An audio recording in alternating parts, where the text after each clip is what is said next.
Hello, boys and girl. We are coming at you live from West Philadelphia for Redcap's Corner's Monday Night Modern. Yeah, it is Monday. It's Monday? It is Monday. It's not Sunday. It's not Sunday. No, it's Monday. And we're going to be getting started here in just a minute. We have some Wizards event reporter shenanigans going on. As is always. As always is the case, You know of how it course. I'm joined again by the lovely and beautiful Alex.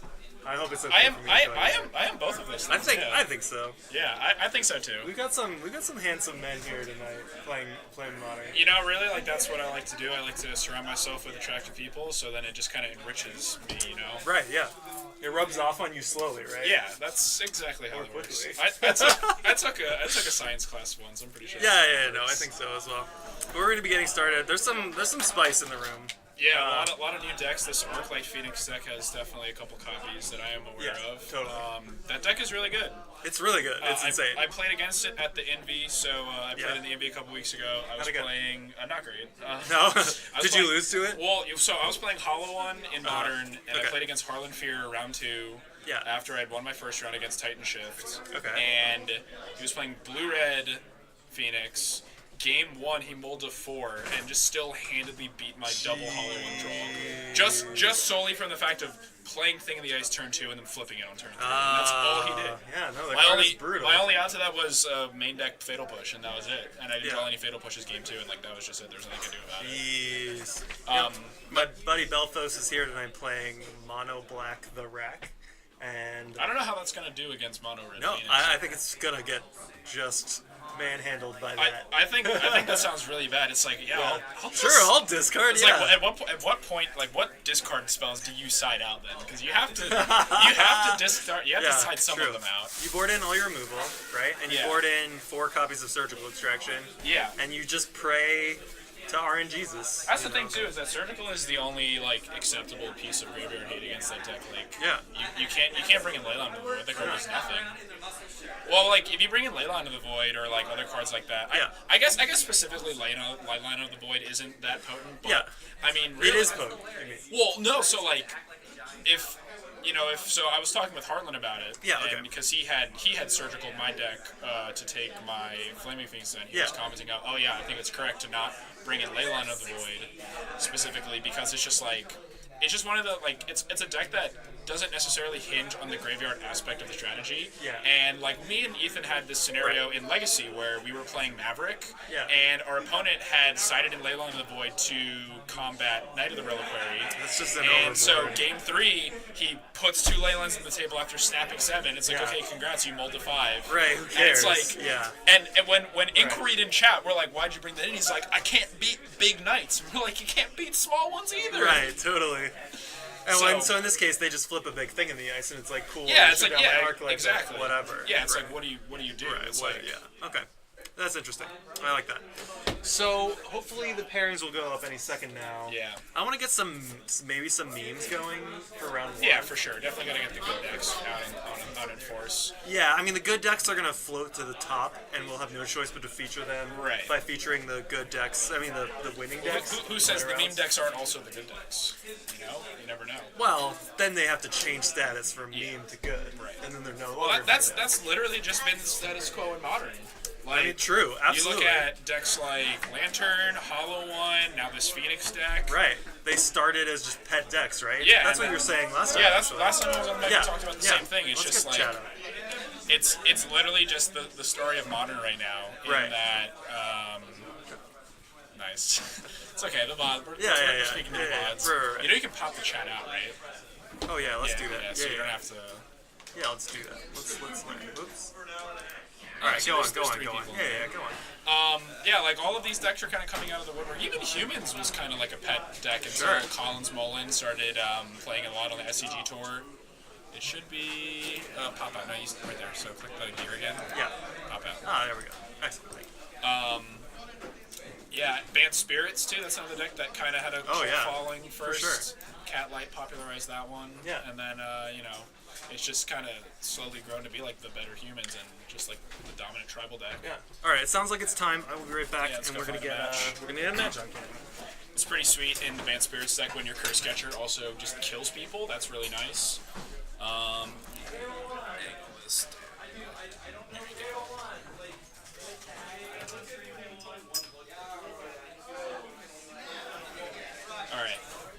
So we're gonna be getting a match on camera momentarily. So you guys sit tight. Thanks for keeping it real here on Redcap's Corner Monday Modern. You can follow us on the socials down there at Redcap's Corner on everything. We're going to have a match on camera.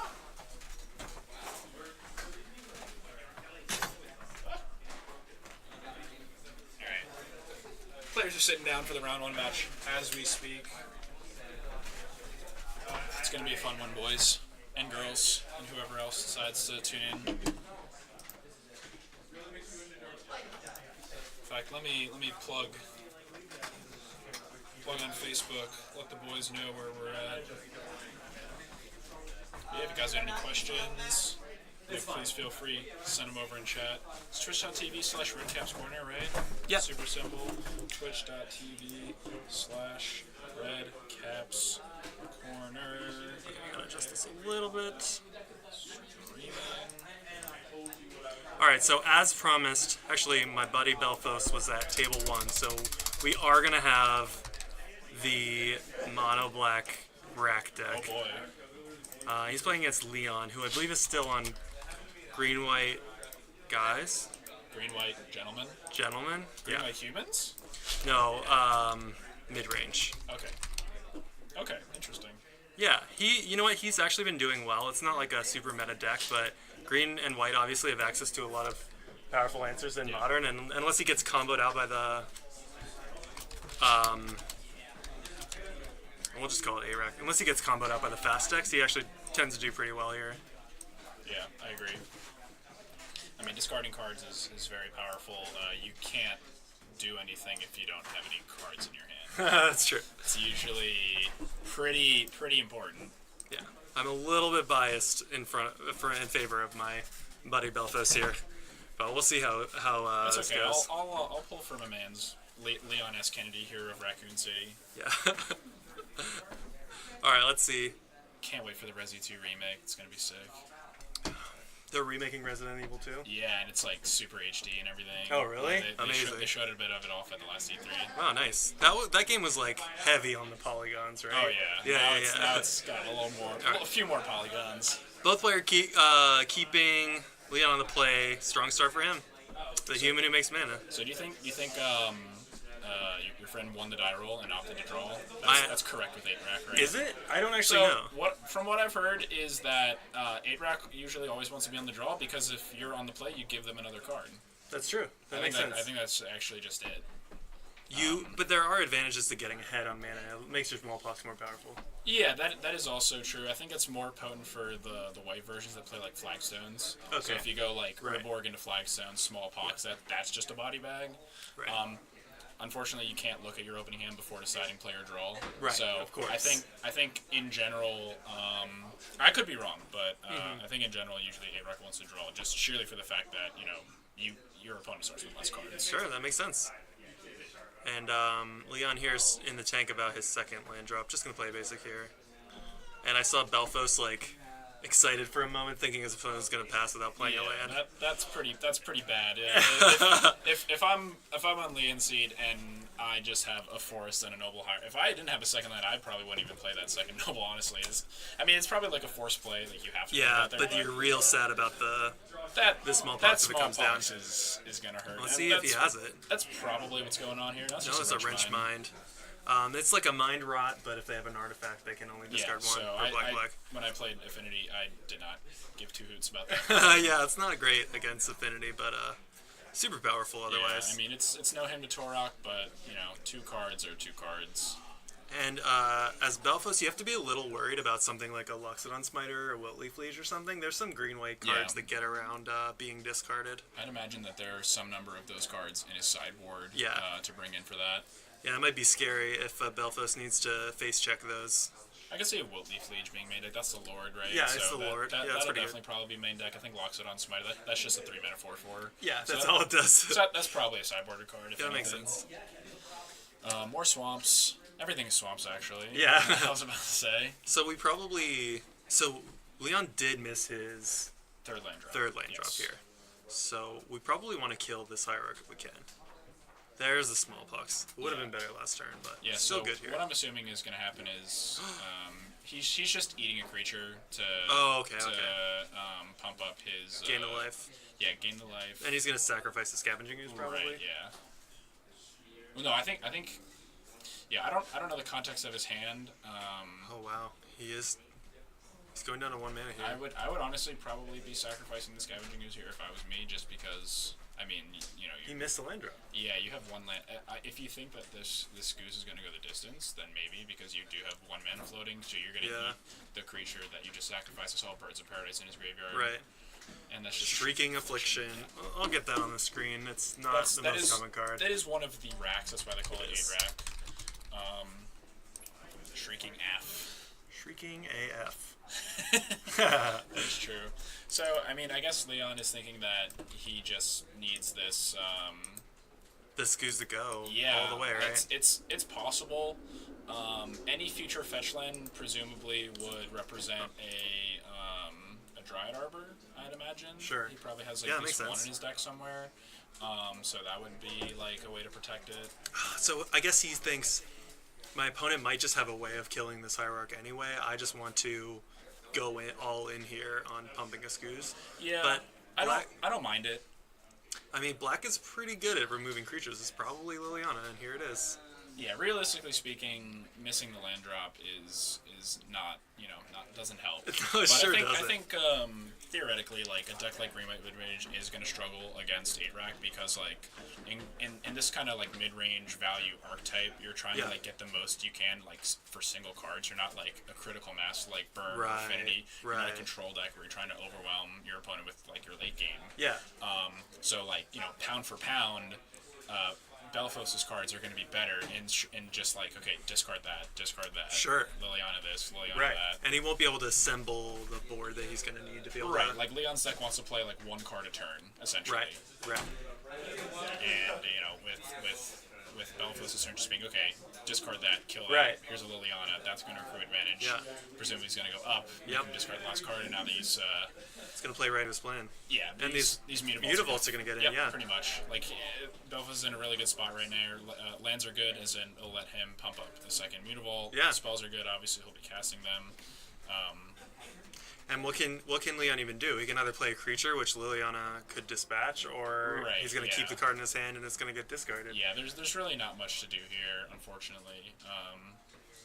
If I'm Leon now, I'm thinking about how I'm sideboarding. For sure, right? Well, and there are lots of great options for green-white. Yeah, for sure. As we were talking about the cards that, here like, it is. when you discard cards, you can put them on the battlefield. I think that's really how he has to navigate this matchup, because, like, as I was saying earlier, not having, like, any... Oh my god, is that HChack21? That's my son in the chat right there. Oh, wow. Hello, Harry. Be on your best behavior, please. Like, if he doesn't have a way to spit out, like, multiple threats, or...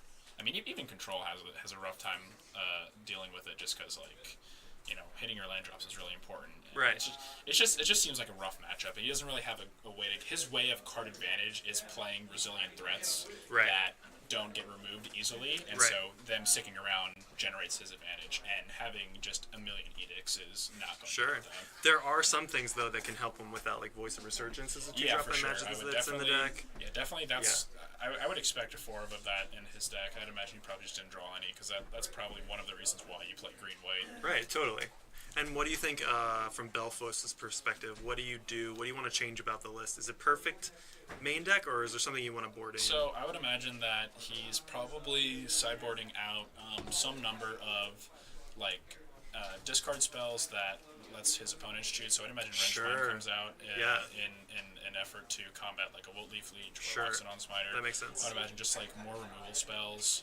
Yeah, totally. Because they're most effective here. If you can pick off those Hierarchs especially, and slow down your opponent. Basically, the game plan for the 8-rack player here is answer all of the threats as soon as he plays them, and the rest of his deck is going to do the work for him. Right. Okay. His deck is very redundant in that, and once he gets a rack down, that's really all that matters. Sure. I could see him shaving on... He probably doesn't shave on Liliana. I mean, it's rough, because, like, a deck like I don't think you ever call on the Leon. I was gonna say like the Edict doesn't do a lot with extra mana dorks running around, but right. I mean the rest of your deck is. Yeah, I mean that's the key. Is Edicts are good with other removal as well. Right. The combination can be strong, and I know for a fact that Belfast is running some number of Bond 2/Less Reckoning in his sideboard. Yes, I did see him discard one of them to a small. So even in the main deck, he's playing them. So I imagine even more could be coming in here. Sweeper could catch him up if he gets behind, especially on the draw here in game 2. I'd imagine a few of those are going to be in his deck. So if it's actually correct for you're saying that Belfos maybe even put himself on the draw, even if he won the dice roll. I believe so. If your opponent does that, do you put yourself on the draw in game 2? Yes, I believe so. You respect the decision, right? Yeah, because like you just. I mean, it's tough to say, like, it kind of limits your options in that if you're on the draw versus 8-rack with a deck that plays Noble Hierarchs and Birds of Paradise, you're less likely to just go, like, okay, turn 1, land, guy, go, into a potential Smallpox. Okay. So that's definitely something to consider. But I think, in general, I just want to have cards in my hand. I mean, it might be different for Leon's deck because, like, when my training against 8-rack was back when I played Affinity a lot, and so I was a very critical mass. Didn't care. I mean, I didn't care about Wrenchmine at all. Right, of course. But you know, I was just ready to play my hand out as fast as possible. And here we see Leon mulliganing. Yeah, so that's not good. It's the worst feeling against a discard deck. Yeah, that's not going to help his game plan. Well, I think we've all been in a tournament match of Magic where we mulliganed down to 5, and then our opponent played turn 1 Thoughtseize. Yeah, it's not great. No, it's the worst feeling ever. It really is. Honestly. Let's see if he can keep the 6. I think you're priced into keeping basically anything. Yeah, you're kind of honestly keeping any 6 at this point. And Leon is keeping it, so at least he's not going down to 5 here. Okay, yeah, so he... Yeah, it looks like you're right, and Leon puts Belfos on the play, respecting Belfos' decision to be on the draw. And also, you know, now that I think about it, I think it's actually very fine to be on the draw here, because if the 8-rack player does what he's supposed to do and go, like, turn 1 Thoughtseize or Inquisition into a turn 2... Smallpox. Into a turn 2 Smallpox, if he's looking at, you know, this Birds of Paradise in Leon's hand and doesn't take it, it's a very clear telegraph that he's going to play. Right. He's going to play his Smallpox in turn 2. So he's going to take. Looks like he's going to take. Does it here. take the bird, right? So if Leon draws another, I don't think he has another in hand. If he draws it, I think he confidently plays it here. Yeah, and it looks like that. I believe that was an Abrupt Decay out of the board coming in here from Leon. His only land is a Bajuka Bog, it looks like. Yeah, presumably to get off of, like, Knight of the Reliquary. Right. Yeah, no, that's a very powerful thing. And it looks like he also has sideboard black cards, so. What? That's a Raven's Crime. That is a Raven's Crime. Boy, yeah, that card's really good. My card previewer appears to maybe be broken, but Raven's Crime is just target player discards a card, and it has retrace. Yeah, and it looks like rather than retracing it, Belfos just has 2 in his hand, and he plays both of them. That's pretty good. Unfortunate that Leon's only land was Jukabog. And now he's doing nothing. Yeah, it looks like he just missed his second land drop, and I'm expecting a concession. So. Yeah, it's pretty rough. There's a Shrieking Affliction. The one thing though is that if Leon isn't playing cards, he's not going to be in the range of the rack hurting him, right? Oh, that's a basic swamp. Oh, it is a basic swamp. That's a Funeral Charm. I believe it was boarded in, maybe not boarded in, but I think he just has a small amount of black for his sideboard cards, like the Abrupt Decay that we saw in his hand. And one thing here is that unless, I was gonna say, there's the Liliana. This really punishes the do nothing hand, because it was almost like if Leon did nothing, it was okay. So he actually didn't activate his Liliana. No, it looks like he wanted to keep. Yeah, I think the last card in his hand might be something worth keeping. Right, that's interesting.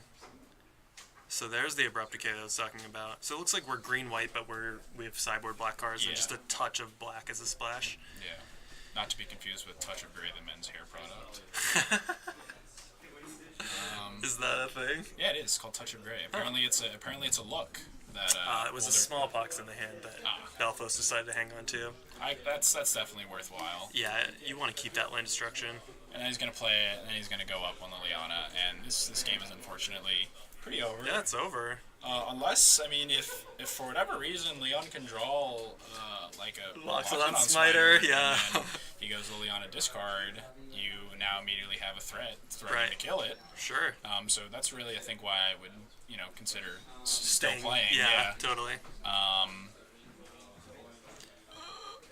And we saw the Abrupt Decay discarded as well, so Leon's going to need runner here. Yeah, he's got like well, I mean, even if Liliana goes to 5 and makes him discard it, you can go down to 1. There's another Thoughtseize, 1 Noble down, another Noble down. This basic swamp, just so punishing here. Yeah, and that's...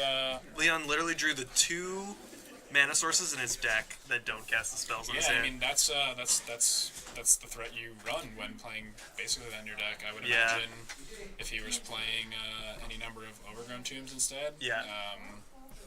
That would have worked out for him a little better. That's the threat you got to run. That's how mana bases work. You sometimes can't cast your spells. Right, and sometimes playing around Blood Moon means that you get punished by it in other situations. I mean, realistically speaking, like, are you bringing in your black cards against the Blood Moon decks? I mean, I would have to know his 75. Yeah. Like, Abrupt Decay classically doesn't necessarily interact as well with Blood Moon as you think, because you have to have your black source already fetched out. It's true, but sometimes you can just float the mana. And There are definitely many times that you can just float it and it'll work, but a lot of times the Blood Moon decks will be turboing them out, unless you're like on like a Blue Moon, like a Fairy strategy. If you're playing against like Scred or something like that, they're trying to play Blood Moon a turn early. Turn 2, and then what are you going to do about it? Absolutely. Yeah. All right. So we had a quick match. I am going to. Unfortunately, I know that Belfos does not want to. Come in here for an interview, so I'm just going to quickly get another match we'll find a backup matchup and have that on their way. Yeah. Do you want to chat to the chat? Well, Hello, chat. All right. Hey, Chuck, how are you, my son? I see you there. Oh, no, he left. Can't believe you. Well, the rack takes it 2-0. That's really all there is to it. That's a deck like the rack is pretty unforgiving against mulligans like that. You discard your lands and you don't draw your lands, and then you discard all your spells. So it's not great. I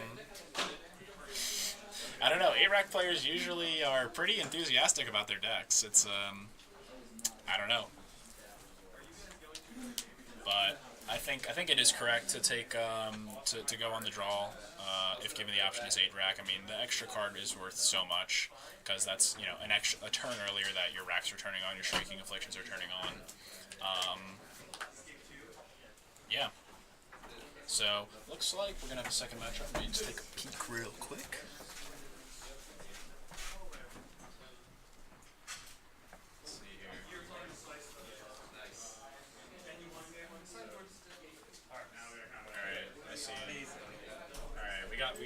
We got one, boys. Yeah.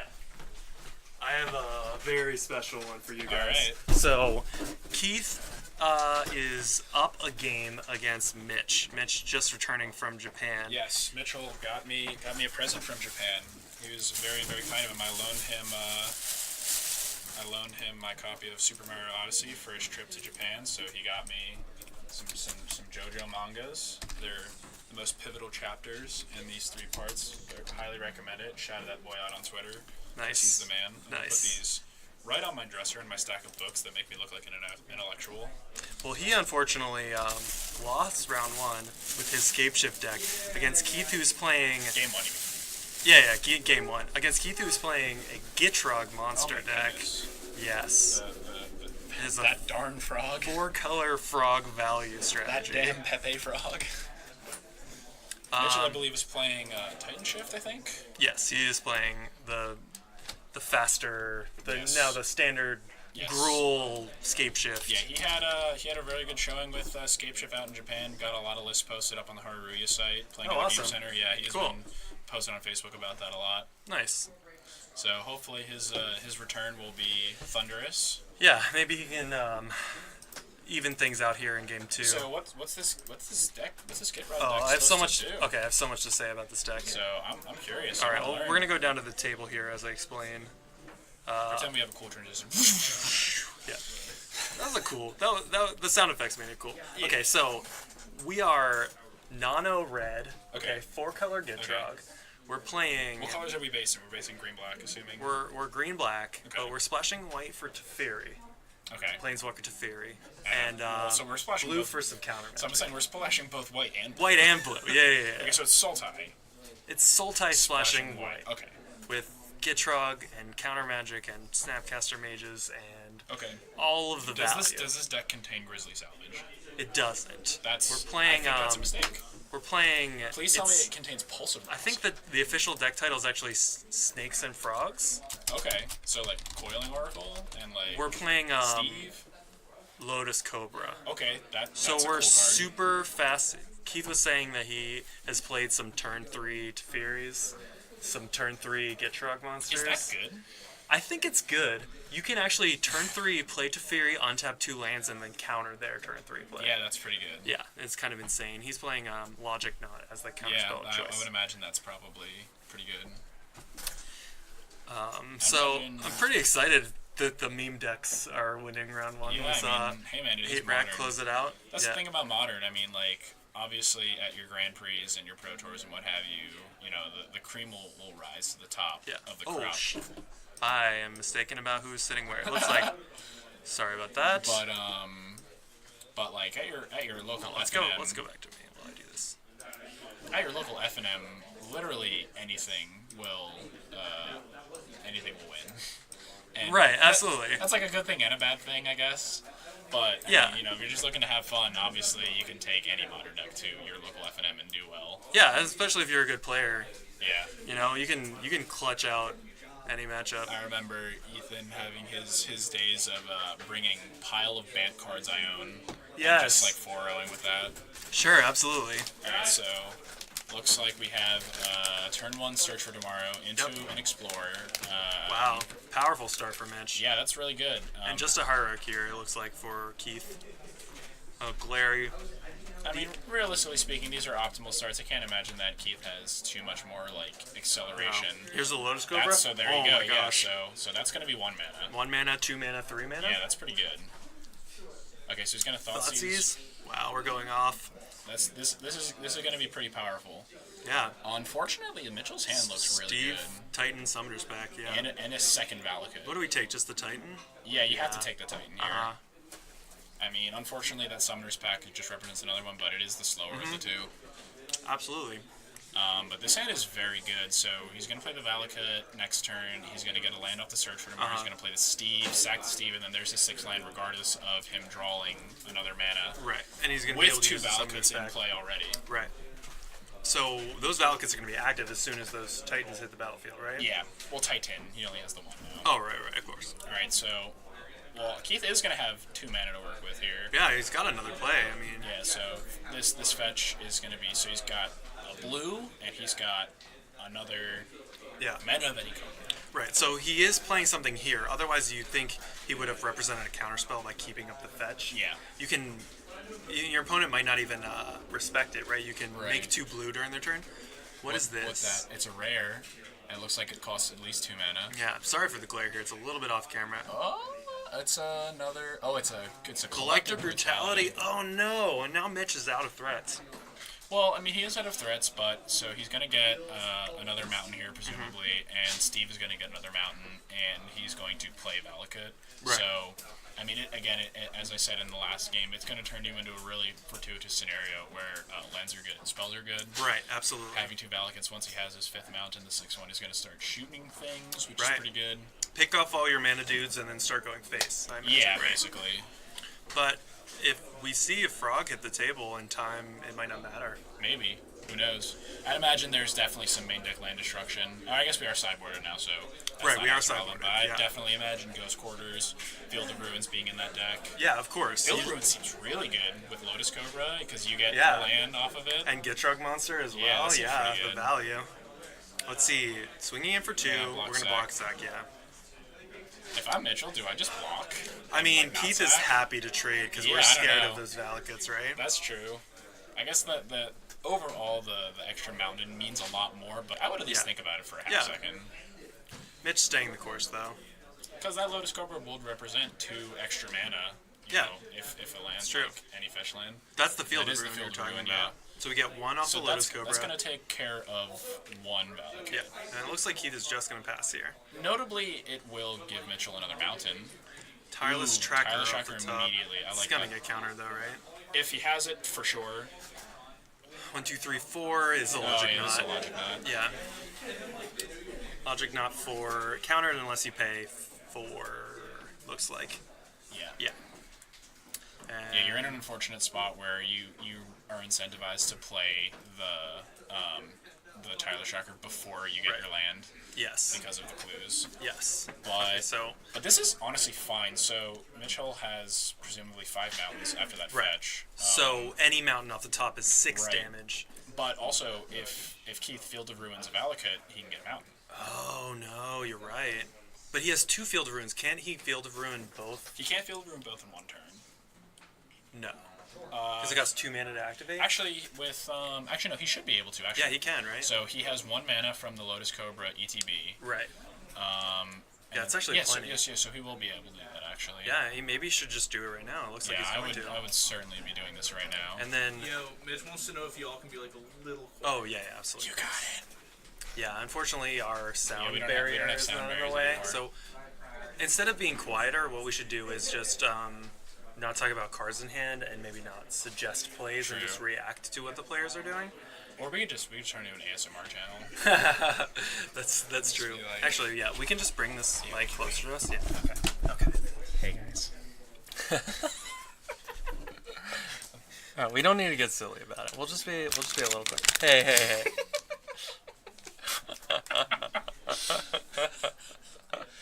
All right, no need to get silly though here. All right, so we have an interesting situation with both the Field of Ruins on the stack. After 1 resolves, he fetches and he's gonna get at least 1 trigger to kill the snake. That is proper sequencing. And then another trigger is gonna kill the Noble Hierarch. Right. So that's nice for him, and the Lotus Cobra won't give extra mana for the Field of Ruin activations. Correct, because it's in the graveyard. Yeah. I mean, relatively speaking, Mitch isn't out of it. I mean, no, he could just top deck. Keith is not presenting any pressure whatsoever. He could just top deck Escape Shift, right? Yeah. Would that end the game? So he would get 1, 2, 3, 4, 5, 6, 7. So 1. Yeah, it would do 18. Yeah. So presumably. Oh, here's the Tassiger though. That's the pressure you're talking about. Yeah. And it looks like he will have the mana to start activating the Tassiger. Yeah. Wow, must be nice. Whoa. I mean, it's just an Obstinate Bailoff, but it just will gain him some life. Yeah. The 4/4 does not pair up well against this 4/5. Not particularly. Side. But, I mean, it's better than nothing. I'm definitely playing any cards I draw at this point. Yeah, of course. Mitchell. Yeah, it looks like he's just going to main phase activate. Oh, wow. Oh, man. So, yeah, you give him a Logic Knot here. And he's happy to have it, though, right? It's rough, so, like... You probably give him a Snapcaster Mage, I think. No. So Mitch giving him the Logic Knot, just thinking like he can't really counter much with it because he doesn't. He can't counter much with it this turn, yeah, but he does have a fetch land out. Realistically speaking, Mitchell needs to draw something like important right now because that Logic Knot, he does have a lot of mana up. He's got 1, 2, 3, 4, 5, 6, 7, 8. So. Honestly, if I am Mitchell, I'm a fan of giving Keith the Snapcaster Mage because that's just going to be more mana he needs to sink in to like potentially snap back a Logic Knot. You do give him the utility in case he puts more cards in the bin with Tassiger, but every turn he's activating Tassiger is less mana he'll have up to Logic Knot. Overall, it's pretty dire straits. Mitchell really needs to just draw something like right now for it to be relevant. I think Keith's value pile is just unfortunately going to run him out of the game here. It's a really interesting deck. Yeah, I was just saying how I would have been a fan of giving him the Snapcaster Mage instead of the Logic Knot, just because he would have to commit more mana in order to like snap a Logic Knot back. Right, that makes sense. And if Keith is going to take his turns using Tassiger, it's like there's no way he's going to be able to efficiently deploy it. Look at these high-value cards in Keith's Primal graveyard. Command. Primal Command, Jace the Mind Sculptor, Thragtusk. Just like big Sultai value cards. And I imagine this deck might be vulnerable to getting run over in the early game. Yeah. But if it goes late, I mean, this is like insane value. Yeah. This looks like a legacy Nick Fit strategy, which is like all the good, expensive cards. Yeah. Or like an EDH deck, right? Yeah, I guess so. I'd imagine there probably are a lot of 1-ofs in his deck. Mm-hmm. Okay. Still, what if Mitch just top decks a Scapeshift? Like, that's still Well, right? he's got Logic Knot that he can cast for 1, 2, 3, 4, 5, 6. That will do it. Yeah. So. Mitch is almost locked out of the game. He's getting it for 4, so. I think, Mitchell's only way of winning this is, I think, just like. Top deck Lightning Bolt, top deck Lightning Bolt. Well, top decking of Valakut, he's holding his fetch land here. Okay, right. That could do it. So, and you can't interact with that. Correct. Of course. I'm wondering what card he held in his hand. Might be a land in order to represent that as well. Mm-hmm. It might be a pact. I don't even. Pact wouldn't do anything either. Yeah, I don't know. So Keith needs to be careful not to go too much lower here. Yeah, well, so he has a chump blocker for this Obstinate Baloth. Mm-hmm. Realistically speaking, this game will be determined this turn. Right. Mitch needs to draw it on his draw step, or it's going to be too late. Yeah. Let's see what this is. Is this just a? This is Snapcaster. This is Primal Command. This is bad. This is Snap Primal Command. Put a land on top of your deck. And gain 7, right? Yeah, I'd imagine.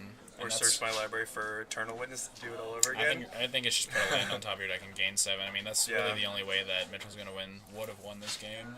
Yeah.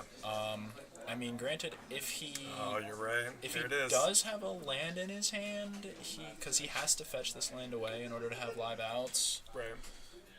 If he has another fetch land in hand, that would represent 6 damage. No, it's only 3, right? The fetch. Oh yeah, I'm sorry, because he has to fetch now. So yeah, it is only 3 damage. Yeah, so not great. And Mitch is at 1 with this fetch. Taking this is not great. 5 from the Tassiger because of the Exalted trigger. Well, actually, going to 2 and then fetching to 1. Because Keith Snap Primal Commanded, he doesn't have Logic Knot mana anymore. Oh, so Escape Shift off the top, right? If he drew Escape Shift or a Prime Time, that would be good. Actually, I don't know if Prime Time would be enough. No, it's actually just Escape Shift off the top, right? It's the only thing that will do it. Yeah, I'd imagine Mitchell has something to consider here. And do you like that play from Keith, leaving himself vulnerable to top deck? It's like a 4 up outer. It's like not even terrible odds for Mitch. Okay, he's gonna pact. Summoner Pact. Okay.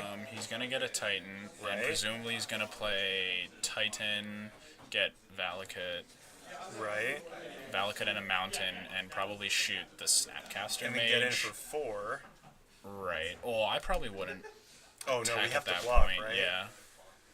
So Alright, he's gonna so get Valakut. we're Mountain. live, I guess. Yeah, so I mean, good thinking on Keith's part. I like the idea in the line he took, but it does leave him potentially and vulnerable. Yeah, so here, yeah. yep. And as I thought, Mitchell did keep a land in hand to play to that Okay, out. so both Valakut triggers dealing 6 damage to Yeah. this Tassiger, sending it to the graveyard here. Yeah, so just like that. That's Yes, not over. No, I think that, I mean, if Keith doesn't have like a gut shot, I think this game is over. Because he's gonna attack, Get 2 more mountains. and that's just gonna be game. Wow. If he has 2 more mountains in his deck, I'd imagine he does. Okay, Relic. Relic. I like that as a good precaution to start with that. Yeah. There's no reason not to play it, honestly. Yeah. Okay, attack trigger. 2 mountains. Pick off both your blockers, I guess. I mean, if he has 2 Valakuts in play, it's just gonna be deal 12 to you.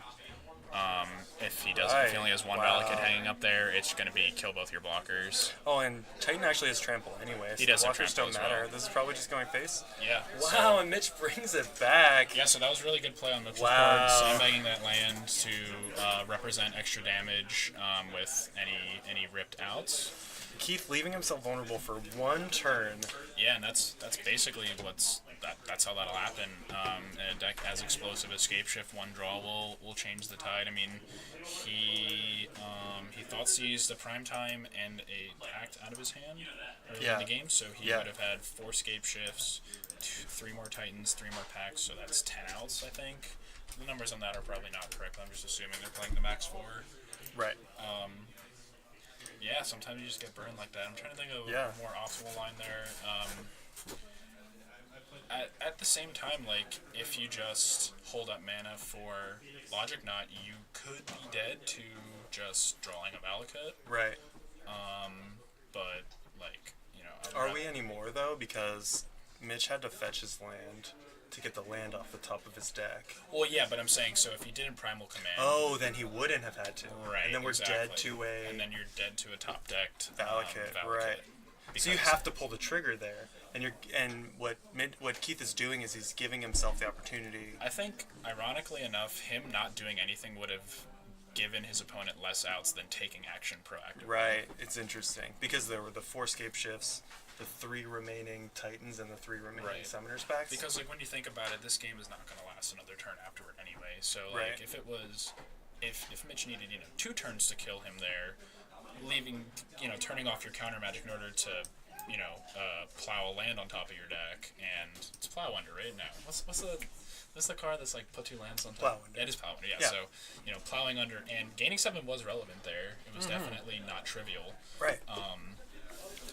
But yeah, if he would have been able to help, I would have liked a line that would have enabled him to hold up Logic Knot there. Right. It's rough though. I mean, either way, your opponent has a chance to win. So I see where Keith is coming from, and it was such a close game, such a clutch comeback from Mitch. It really looked like he was dead in the water. He was definitely barely pulling. He was definitely in the right headspace and thinking about, okay, how do I lose here? What outs can I shut off? Right. And unfortunately, I think he didn't consider,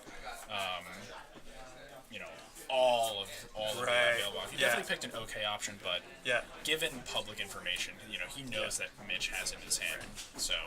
And of course, Mitch still had to get the lucky draw there, and he did. I mean, he did not have a lot of outs. And he still needed to draw well, and he also needed to think about it ahead of time. He kept his fetch line uncracked for a bunch of turns, opted to not thin his deck. He sandbagged the land for a turn. Right. Those things all paying off for him. Yeah, he definitely played very well there. All right. Looks like we have Keith going down to 15 to play. No, 17. This is an Inquisition. Just going to take Search for tomorrow. Yeah, that's very smart. Turn 1 ramp. So Mitch's hand was 2 lands, a bunch of ramp, and a Summoner's Pact. Yeah, that's basically all you need to do there. Yeah, he might be able to accelerate out a Titan fairly quickly here. Yeah, Cinderglade go. Let's see if Keith can disrupt this final for further rounds, we might be able to say, like, if your table number is X or Y, just, like, sit there. You know what I mean? So you can have, like, people talking in between us in the future match. Yeah, and perhaps maybe we could get some people to volunteer to sit in the way. Yeah. It'd be nice. I don't know. I'm just thinking out loud, I guess. Yeah. So this is going to be turn to Explore. I think a lot of people who normally be here playing games and making noise are home for the holidays, so I don't think this will be an issue in the future. It's just like only like 25 people or so people in the room. It's like a little bit of a chill day for us, I would say. I don't think we could. I was thinking we could set the booth up downstairs, but it seems like you'd have to run wires everywhere. And HDMI, you can only do 50 feet. Yeah. Anyway, looks like we have an early Cobra and... Yeah, turn 2 Cobra, right on time. We have 5 mana, right? We played a fetch land. It's a lot. Is this going to be a Teferi? Yeah, it is. Teferi, Hero of Dominaria. A little bit off the screen here, but new powerful Planeswalker from Dominaria. That's so dumb. He's going to be able to draw a card. Was it draw a card, gain a life, and untap 2? No, just draw a card and untap up to 2 lands. At the end of your turn, okay. Yeah, it sets on 4 loyalty. Right. +1 is that draw. -3 is tuck a creature. No, tuck a non-land permanent, I believe. 2 cards under its owner's library. Right. Okay. And his ult is obviously win the game, like all of them are. What is his ultimate exactly? You get an emblem that says whenever you draw a card, you exile target permanent. Oof. Your opponent controls, I believe. You don't even have to like exile your own permanents when it gets to it. Taking up Teferi again. Drawing another card, and he's going to be able to keep mana up for a counter spell basically this whole time. Teferi's advantage is obviously great drawing extra cards here, but I mean, if he doesn't draw Disruption or Counter Magic, then Neutral kind of has like the nuts in terms that he's going to be able to get to 6 mana. Looks like I think it's a Search for... No, that's a Glenalendra Archmage. Holy cow. If I'm right. That is insanely good here. Archmage. Wow, what a powerful card. This is looking more and more like a cube deck to me. Yeah. This is Lancaster definitely... Archmage is a persist creature with pay blue to counter target non-creature spell. So Yeah. he's going to be able to get 2 negates out of this 2/2 flying. I can only assume that's what it is. I can't think of any other... I'll go to check. Yeah. Yeah, it is. Okay. That is what that is. Funny enough, it's actually the name isn't Glenalendra because Glenalendra is the place. It's not a legendary creature, so it's just an Archmage of Glenalendra. Yeah. So But we just call it Glen. Yeah, of course. Yeah. That is funny though. It seems like you'd think that creature would be legendary. Yeah, exactly. But it's not. Like you'd think it'd be like Glenalendra, Archmage. Right. Exactly. All right. But there's several of them, so be wary. Is Keith responding to this Farseek? Looks like it, yeah. Might just be countering it. I don't mind logic knowing that there. With Mitchell already having a Valakut on the table, that's going to represent just bolts for lands. Well, I also like using the logic knot now while he can, because it's going to lose equity as the game goes on, and it's opting to preserve the power on his Glen so that it can continue attacking for 2, and it is a hard negate, so no matter how much mana Mitch has, it will always be able to negate. So, good decision here from Keith to counter that. Yeah, so taking up his Teferi. This Teferi is insane right now. I'm going to actually get him to move it a little bit onto the screen because it's kind of confusing that's off camera.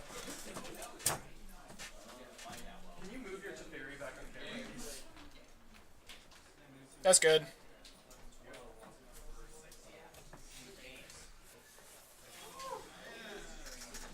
So when Teferi has second die out, that's pretty bad.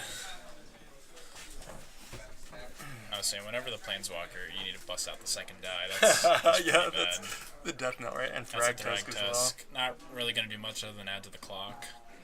So, I mean, Mitchell is dead in 2 turns, so, hello and good luck, as the kids like to say. The Thrag Tusk also makes it so that you need 8 lands when you Scape Shift rather than 7, being at 21. Yeah. Means you need 8 lands to kill them with Scape Shift rather than 7. Yeah. I mean, I'd imagine if Mitchell has a Scape Shift here, he's killing people here. I mean, he can't, though, because we're just going to Glen it. Well, I mean, if he draws if he has a Primeval Titan. That cannot be countered by Glenalendra Archmage, yeah. But I know that he has a pact in hand that... Yeah, the Summoner's Pact, right?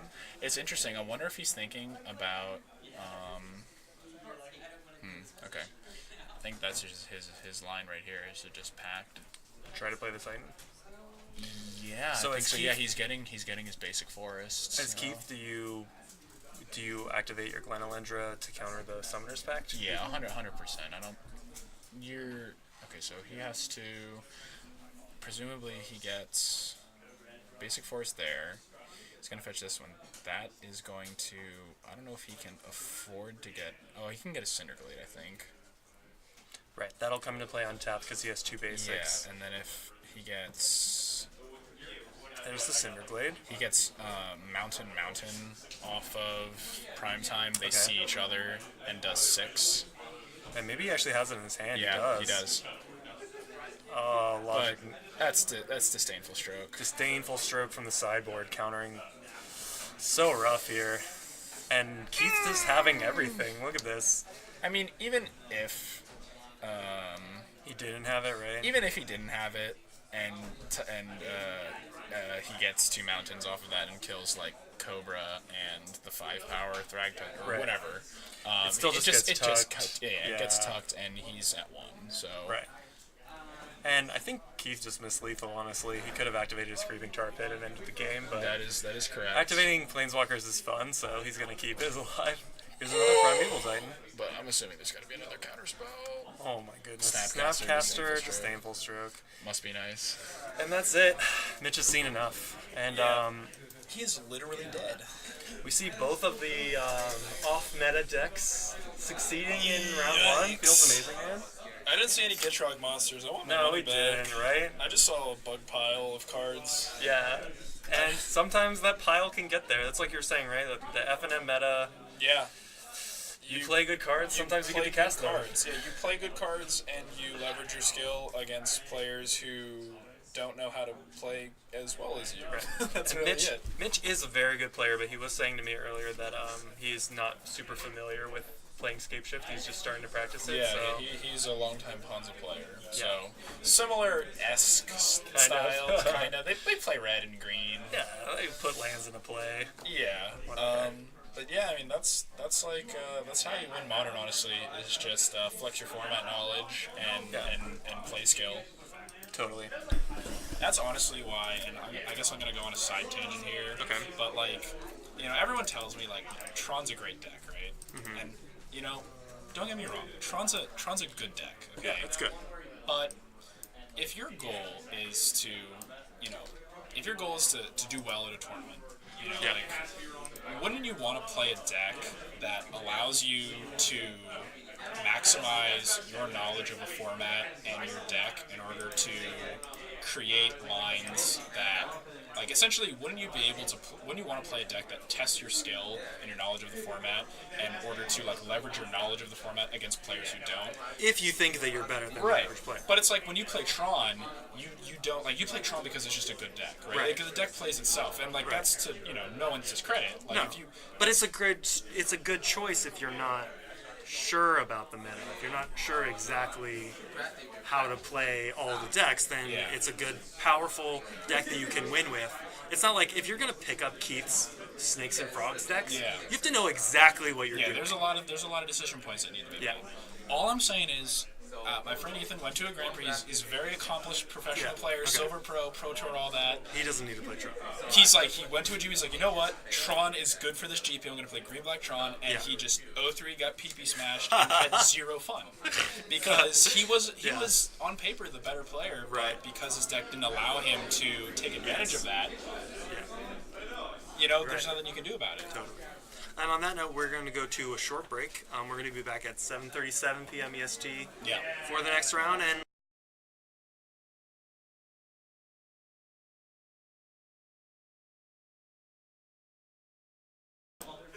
all right, I'm back a little bit early, and Alex will be joining me as well in a second. Looks like all of our results were turned in a timely fashion, which I love to see. So we're going to be going down to the table in just a moment. Mic hot? Oh, mic's hot. The mic is hot. Mic is hot like my damn stove. Kevin Hardy is playing Blue Red Phoenix. Oh my gosh. Blue Red Phoenix That's what we're talking Storm. about. Yeah. And we have Carl on the right, correct? Yes, Carl's on the right.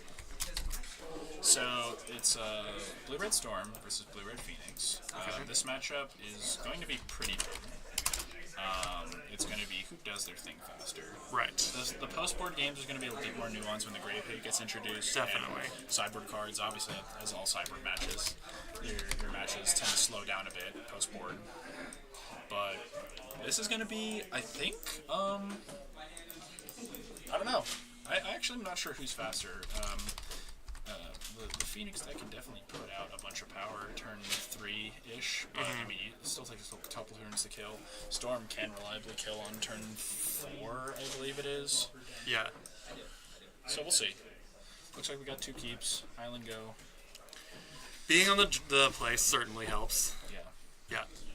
Swift Spear. Hiya. That's a point of damage. Oh man, this deck is so aggressive. So Kevin on a really good start here. Yeah. Looks like up for Carl. Terrible op art, I'm sorry. I like the originals as well. They're not invasion. Do like the invasion ones. I can maybe give some respect to the Cup Island, but I like the Cup Island. Mad respect. So you're not playing beta. You're not playing APAC. I don't expect anyone to have the money for gurus, right? No, clearly But it's not. Cup Island's fine, but I would like to see maybe some APAC islands, look at this white bordered sleight of hand as well. I just can't get behind this. No, this is real Magic. This is okay, Carl is someone who has how many decks? So he prioritizes getting the deck over getting... Quantity over quality, exactly. Sure, but it's literally a black bordered Sleight of Fist is the same Sleight of Fist. Sleight of Fist, I got my Dota getting in there. Yeah. That's a Dota ability. Okay. The black bordered Sleight of Hand is literally no more expensive than but sometimes it's all they have at your local game store. Alright. Another Swift Spear. Okay, they're not prowess, though. Yeah, so Kevin not firing off the spell here makes me think that, so he does have a Thing of the Ice in hand, so he might be thinking about... setting that up, perhaps? Yeah, I don't know if flipping a Thing of the Ice is relevant in this matchup. He could maybe think that Carl might want to go for Empty the Warrens to maybe, like, sustain Well, he might not know what Carl's doing as well. He might assume that Carl is also playing some kind of Phoenix strategy. Phoenix doesn't play...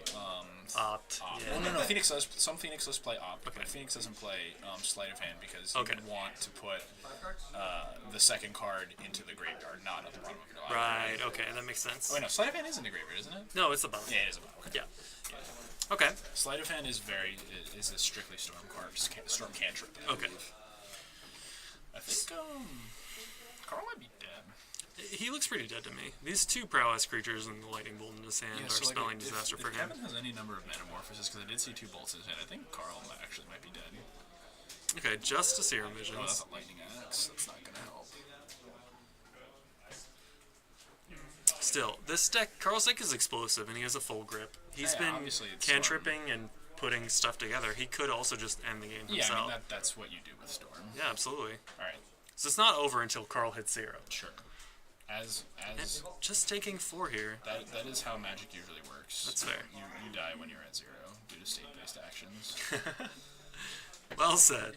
I mean, that's just how that works. Alright, Carl drawing this mountain. He's going to play it. See what he can do Carl here. not having a guy, even deploying your mana reduction creatures are really hard against the deck. Yeah, they're just going to remove it. And Lightning Axe. Sometimes playing the creature can actually enable them because they want to be discarding the card with the Lightning Axe. Yeah, you look at the Lightning Axe and Kevin's hand, he's got no target for it. Right. You might just accelerate his clock. Yeah, that's a barrel right there. That's what's going to happen. No. Choosing not to Lightning Axe. Yeah, I would want a Lightning Axe on my turn. Okay, that way the Phoenix... you put a land on top of his library with Serum Visions. Here we go. And this is going to be the lethal setup right here. This ain't good. Arclight Phoenix on my bin. Lightning Axe, your guy. This is for sure. He is. Prowess trigger. We're looking at 7 already. This gentleman is dead. We need 3 more prowess triggers. He's got 2 bolts in hand. That's it. Oh, that'll do it. He is very slain. I can't see a way out of this. Carl's doing some math over here? I mean, so I think he might be thinking about, like, Metamorphose into something. Okay. Echoing Truth. Maybe?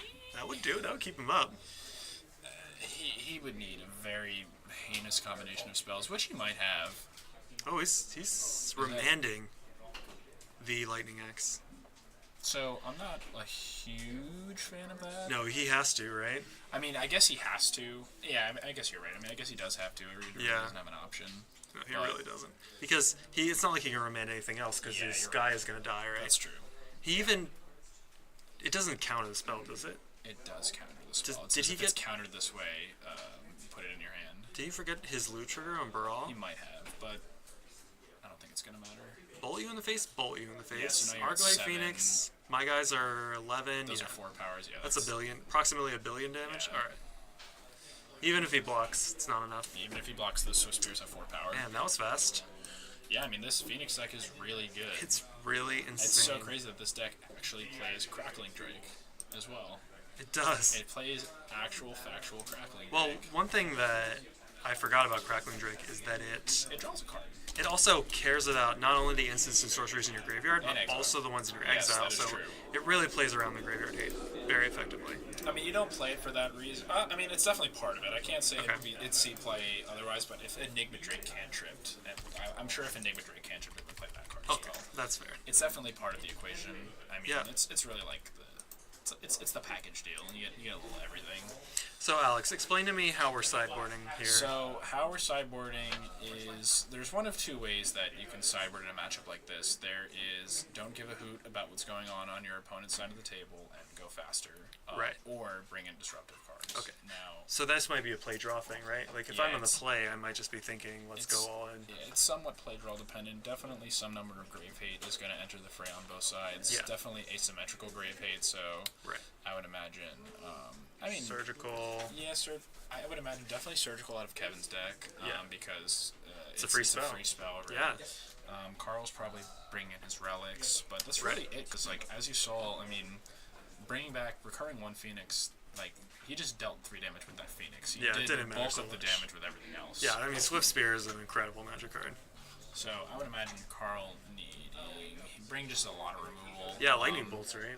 Yeah, like this is what Storm usually does in these like creature matchups. It's hard to call Phoenix a creature matchup, but in essence, it's what it is. When you see 2 monsters, Swiss Spears, though. Yeah, like it's like a hybrid between burn and creature, but I mean, you're bringing in your removal spells. You're playing a control game. You're sacrificing your explosiveness to stabilize the board and buy yourself. The theory being, bringing in a removal spell might make you go off a turn sooner, but killing their guy will buy you 2 turns or something. Right, exactly. So the removal will delay you for a turn, but it buys you extra turns. Yeah.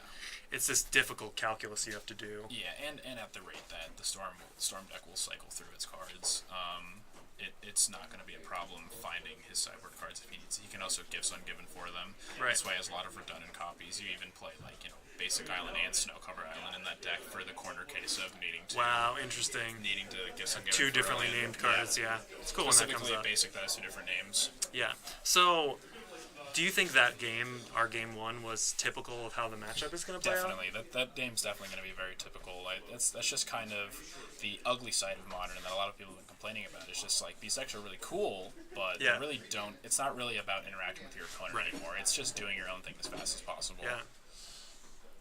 That's why you only need to play Snakes and Frogs. Yeah.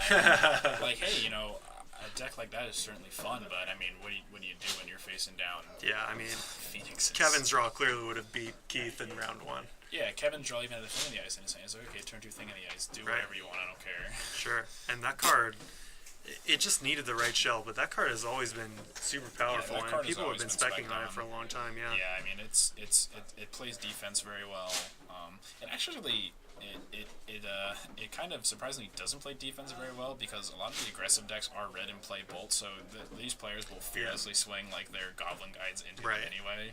So it's kind of counterintuitive. It's not like as efficient as a wall, but it is. It is a creature that you can block with in worst case scenario. But obviously, flipping into a 7/8 that wraths is really good. It's really good. That's pretty. It evacuations, but. Yeah, but I mean. Also, your Bedlam Reveler is a horror, so it doesn't get evacuated. Yeah, it's nutty. Very cool. Pretty good. Now let's go down to the table again. Looks like the players are almost ready to start round 2. Carl's going to be on the play, of course. And if our speculations are correct, he will have his plan probably is just to go off as quickly as possible, win this game, and then play a more defensive strategy, perhaps, in Game 3 if he can win this one. I'd imagine that Kevin is also not brought in too much in the way of disruption. I think his main deck is good enough. I think the Lightning Axes are probably coming out. Okay. Maybe Gut Shots. Yeah. But, he will definitely be taking out cards that aren't relevant, but I don't think his game plan is going to change as far as, the Storm deck needing to take out not critical combo pieces, but... shave off little bits here and there, right? That is one of the harder parts of sideboarding with decks like these, where it's not like, okay, I just take out 4 of this dead card, 3 of that dead card. It's like, you really need to pick your numbers. Definitely. And you can get really punished if you don't do that. Yeah, because you're disrupting with the math of your deck. Yeah, exactly. I mean, this deck doesn't play fetch lands. They play pain lands because of, when you scry, you want the card to stay on the bottom of your library. Statistically speaking, if you fetch Shock, you take 3 damage up front, but you're only tapping that land for colored mana twice, so pain land actually does less damage to you overall. So this deck is very mathematically oriented and not sideboarding correctly. Right. Could mess you up. Yeah, definitely. Oh, Carl going to 5 here. Going to 5 will also mess you up. It really will. So for those of you who aren't aware, when you mulligan, you can draw a new hand, but you start with 1 less card. 1 fewer. So now he's done this twice. So 7 minus 2 is 5. So he'll start with 5 cards in his opening hand. How do you feel about that? I almost feel like we should get to scry 2, or scry 1 for each card you're missing, or something. I think it's fine the way it is. I think if it were going to be that forgiving, then they would just have free mulligans as well. Yeah, right. I mean, honestly, there has to be a punishment for taking this option. Yeah, definitely. I mean, scrying is half of a card, as some scientists have said. So I don't know. Sure, but going to 5.5 is pretty rough here for Carl. But he can still play the numbers here, and if Kevin has a slow hand, he still might be able to get it done. So we'll have to see. Yeah, and here's where if Carl sideboarded to play a more defensive game, then could really that's punish where, him. yeah, because he's not going to have that critical mass of spells if Right. he's like cited out X number of rituals. Sure. Or If you have 5 cards in your hand instead of 7, and then one of those cards instead of being a combo piece is is a lightning bolt or a braid or something, yeah. He's probably not bringing in a braid, but it's a little slow, right? yeah, he's probably bringing in. Imagine just the 4 bolts. Yeah, probably just 4 bolts. I'm trying to think of what else he'd play. I don't think Anger of the Gods in his deck. No. I happen to know he's playing a Pyromancer's Ascension somewhere in the 75. Yes, I do know of that. Well, Thing of the Ice is not going to do anything right now, but provided he flips it next turn, that is a 3-turn clock that cannot be handled with. Sure, but this is definitely preferable to Pieces of the Puzzle. Definitely preferable to 2 Swift Spears like in Game 1. Sure. So, and this Pieces of the Puzzle is drawing us back to a respectable hand size for Carl. So, and this is typically what Storm does post-board as well, just siding into pieces, drawing lots of cards. Yeah. We saw the Past in Flames go to the graveyard and 2 spells being added to his hand, so that's not nothing. It's not. Definitely would say that Carl's in this now. Well, I don't know about in this. He's more in this than he was. Yeah.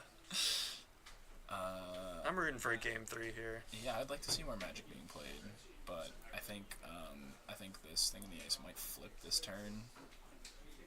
I believe he's needed a 0 mana spell to do that, right? He already played his land drop.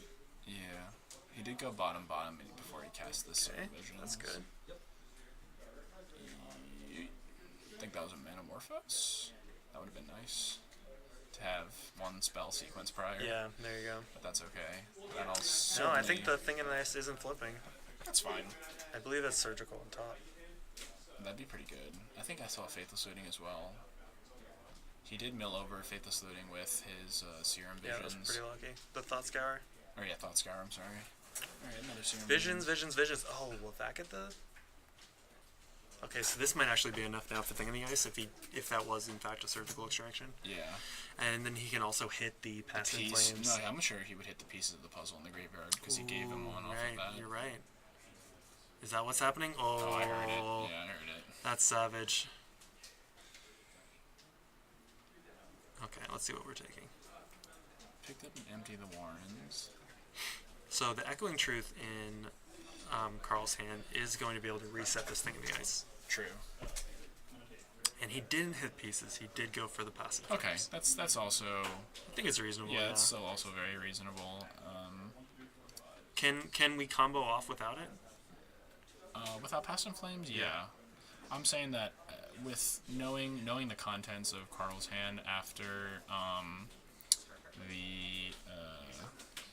most of the contents with the first pieces of the puzzle, knowing that that's how he's going to be able to rebuild his hand and eventually win the game. Like, I don't think that there's any combination of essentially a 3-card hand because he knows he gave him a sleight of hand in the piece of the puzzle. So you think you lock him out if you just take the pieces? Well, you definitely don't lock him out if you take the pieces, but it's going to be how he can efficiently get back into the game. Obviously, he could go runner and draw like the correct cards in the correct order. Yeah, looks like just have it all. Looks like Ascension off the top for Carl. I mean, I'm assuming he's just going to cantrip first. Hit a land drop. He's definitely Echoing Truthing this. You have to. He's going to probably do it in Kevin's combat as well, if possible, because to make sure that he doesn't get credit off of the spells. We're just going to do it now. I mean, is there any amount of counter magic that we need to play around? I don't think it's counter magic. I think it's if Kevin has this in his hand now, any sorcery speed cantrips he plays now will take it down. Right. So presumably speaking, Kevin would just like, if he didn't have any gas, just go straight to combat attack, and it didn't matter. But if he like maybe had Phoenixes in his hand and he wanted to attack with them, or Monastery Mentor that he wanted to prowess. Right. So what I'm asking though is why would you main phase it as Carl? Are you playing around counter magic? Perhaps. Okay. It might just be negligible enough that he doesn't care. That's fair. But I can think of like a couple minute reasons. Sure. I don't think you stand to lose as much, and honestly, I could envision a scenario where you might want to Echoing Truth to Arclight Phoenixes instead of one Thing in the Ice. Yeah. Swift, getting in for 1. I imagine just the Thing in the Ice and a pass is what's going to happen here, yep.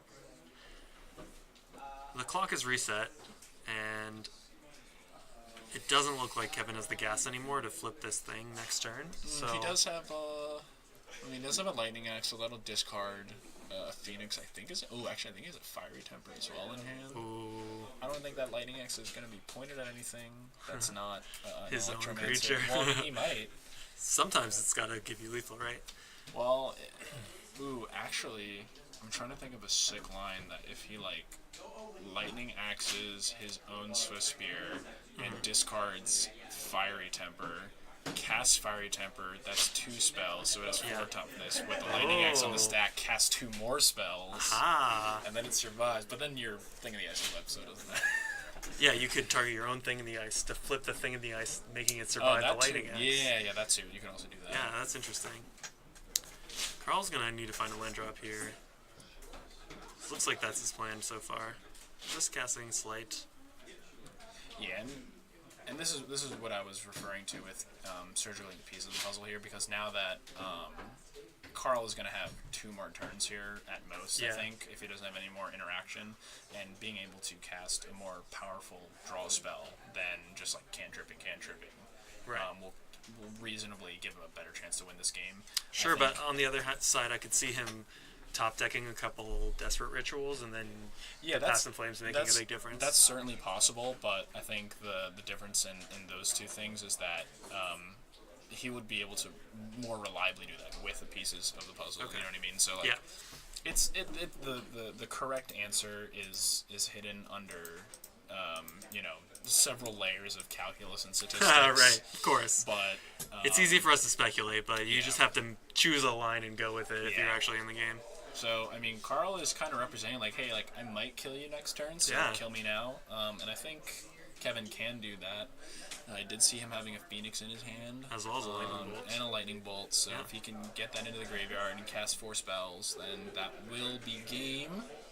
I don't think he can. The other thing is that the thing in the ice is going to bounce his own monster. Well, that's fine, because if he has a Lightning Bolt in hand, that brings Carl down to 10.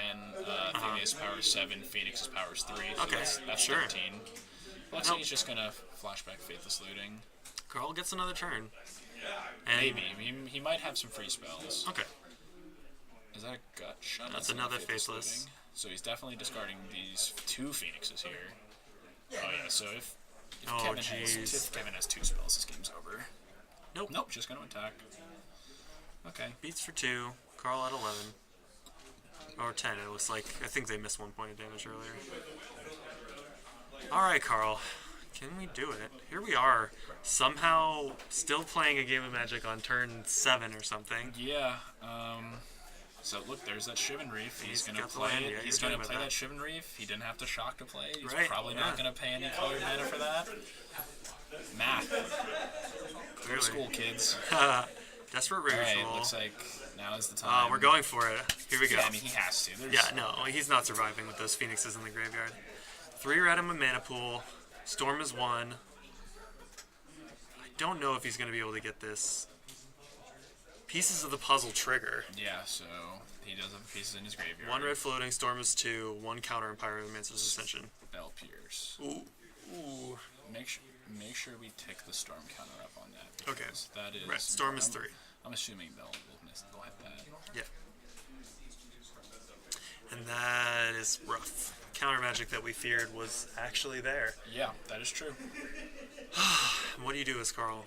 You can ritual in response and then pay for it. Yeah, I mean you could, and you do get the trigger off of Pyromancer's Ascension. Yeah. That is something. But then we're on a single mana and we already played our land drop. Yeah, it's not great. It is not. I mean, he's doing a good job of working out of this Moldify, but realistically speaking, he was pretty downhill to start. Yeah, I mean, I'm impressed that it came this far, but... There you go, I got the Storm counter correct. Sure did. These guys have played a lot of Magic. Yeah, I mean, he could just let this resolve, but he doesn't have anything in hand to do. It's true. He needs the pieces of the puzzle resolve. I think what he's trying to figure out is if he's dead next turn. And I think the answer is a resounding yes. Assuredly. Yes. He is assuredly dead next turn. Thing in the ice working very well with Arclight Phoenix. Okay, looks like he's going to pay for it. Oh no, he's going to Ritual in response. Yeah, I like Get this. The trigger. Yeah. get 3 mana, and then pay for it. Yeah. Okay. Alright, well... And how many counters do you need on Pyromancer's Ascension? I think it's just 2. Okay. So now all of his spells will be doubled, right? Yeah, but he only has 1 mana. I know. How does he do it? I think he needed Lightning Bolt in there. I think. Maybe. Okay. I don't know. I don't even know. It's hard to say. If you're right, we're just going to scoop up these cards, right? Nope. One red. So close. Yeah, I think he's just hoping that... So close for Carl. That's if that Spell Pierce didn't come out there. Yeah, I think he's just hoping that Kevin doesn't have it, but I think he does. Yeah, he's going to have it here. Difficult for him not to, with 2 Faithless. No, oh, one yeah, in the sure. yard. 1 in the yard. 1 in the hand. Oh, no, I think he used the 1 in his yard. He's got 1 in his hand, though. Bolt you. Bolt you is a bad sign. And now we just need 1, any spell. Bolt you, yep. Trigger. It looks like, yeah. Alright. Good match. Yeah, Carl almost digging out of that mold of 5. It was very impressive. If he had 2 more cards, that definitely would have helped. Yeah. Can't say it would have hurt having 2 more cards. Right, of course. But yeah, like that's just what's going to happen with a lot of these matchups. It's just kind of gonna go as fast as possible. And yeah. if you can't keep up, you're just gonna lose. There's not a lot of counterplay. It's unfortunate, but that's how modern is sometimes. Totally. It's just 2 ships passing in the night, as they say. Yeah, as they do say. Oh, we saw the Spell Pierce, though. The interaction actually being the key element that was the of that one game. piece of interaction. And it made the difference. It did for make sure. the difference, yeah. But I mean, is that fun magic? Who knows? I think so. I was entertained. Hey, I mean, that's all that matters. Certainly playing it is entertaining. Yeah. No, I honestly have to see it. I think that it's okay for a format to be as non-interactive as it is, as long as the decks are accomplishing like cool and tricky things, and these decks are. At that point, why don't I just play like Tetris or something? You know, like I don't know. Then why are you here, Alex? I don't know. Because I had nothing better to do on a Monday night. What can I say? Fair. I like Tetris. You know, it's a fun game. Sure. That was the first video game I ever owned in the Game Boy. I feel like your point is actually moot because we saw the interaction being the key aspect of both games. Well, I don't know, they're all being taken down. In the new version of Tetris, they got like Battle Tetris. You can throw blocks at your opponents. Sure. Actually, when I get a line, they get a line, right? It's all right. Enough Tetris speculation for now. There was definitely interaction to be had there. Yeah. Maybe not to the level I would want in my Magic. We can't all play Gitrog Monster. Yeah, we can't all play the same decks in the same formats. Yeah. All I'm saying is that my Pro Tour is standard, not modern. It was just announced today, so I'm really happy about that. The standard Pro Tour. Nice. Well, it's actually a Mythic Championship. Oh, cool. Yeah, it's not a Pro Tour anymore. Cool. Congrats on that. Okay, so I'm gonna go get a backup matchup. Yeah, so I'll talk to the people. Yeah. Say stuff in chat. I'm gonna message Harry, tell him to get back in chat. I'm upset that my son left me in that time of need. You may have discarded his win condition and then he killed you.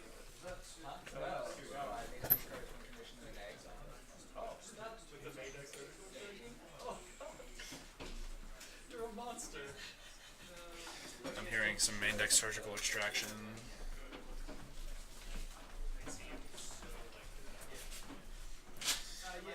Hi, chat.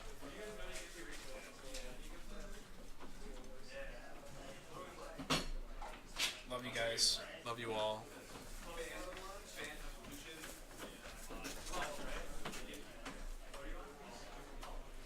Oh, yes. Alright, I have an exciting report. Brian's deck is really cool. I have an exciting report from the back tables. Well, not the back tables, from table 1. It sounds like our hero, Belfos, on mono black 8-rack, defeated the Arc-like Phoenix Menace? Holy.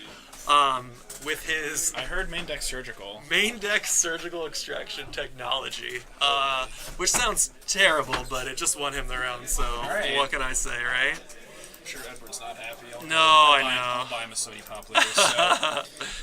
So this is actually really interesting. Brian is playing a version of Company that just did well at the GP in France. Yeah, we saw this last week, for those who tuned in then. So, for those of you who don't know, it's a version of Company that plays Eldritch Revolution, and it plays Postmortem Lunge. Yes. Which is X black with Phyrexian mana. Yes. And it says you return target creature from your graveyard with CMC X or less. Give it haste, exile it at the next end step. So, Eldritch Evolutioning away your... Like, you can Eldritch Evolution away your Devoted Druid for a Vizier, and then lunge it back with haste, make infinite mana. Attack with an infinity. It's pretty sweet. He actually sent me a lethal puzzle earlier in the week. It was like 6 lands with a fetch land, and your hand was like Devoted Druid, 2 Eldritch Evolutions, and a lunge. And the line was like, play Devoted Druid, kill itself with its ability. Right. Post-mortem lunge it back to get haste, make 2 mana with it, fetch a Dryad Arbor, then Eldritch Evolution the Dryad Arbor away for the Vizier, make infinite mana, and then Eldritch Evolution the Vizier away to make a Shalai and pump your team infinitely, which was super sweet. Shalai is that win condition, right? Shalai, yes. Voice of Plenty, it has a Gavany for 6 green, yes, but it also gives your team and you hexproof. Oh yeah, that's really interesting. Which is really good. Yeah, totally. And Ethan playing Hollow One, tried and true. They're going into a game 3, so this is going to be a very tough matchup. Yeah. Both skilled wizards in their craft. Indeed. I see a couple. Look at the spicy hand, yeah. Not the best card in the opener, but we'll see what he can do with this. It might not be the best card in your opener, but it does have applications. Sure. Brian doesn't like it, though. He's going to send it back. Yeah, I mean, having 2 of those in your hand is not great.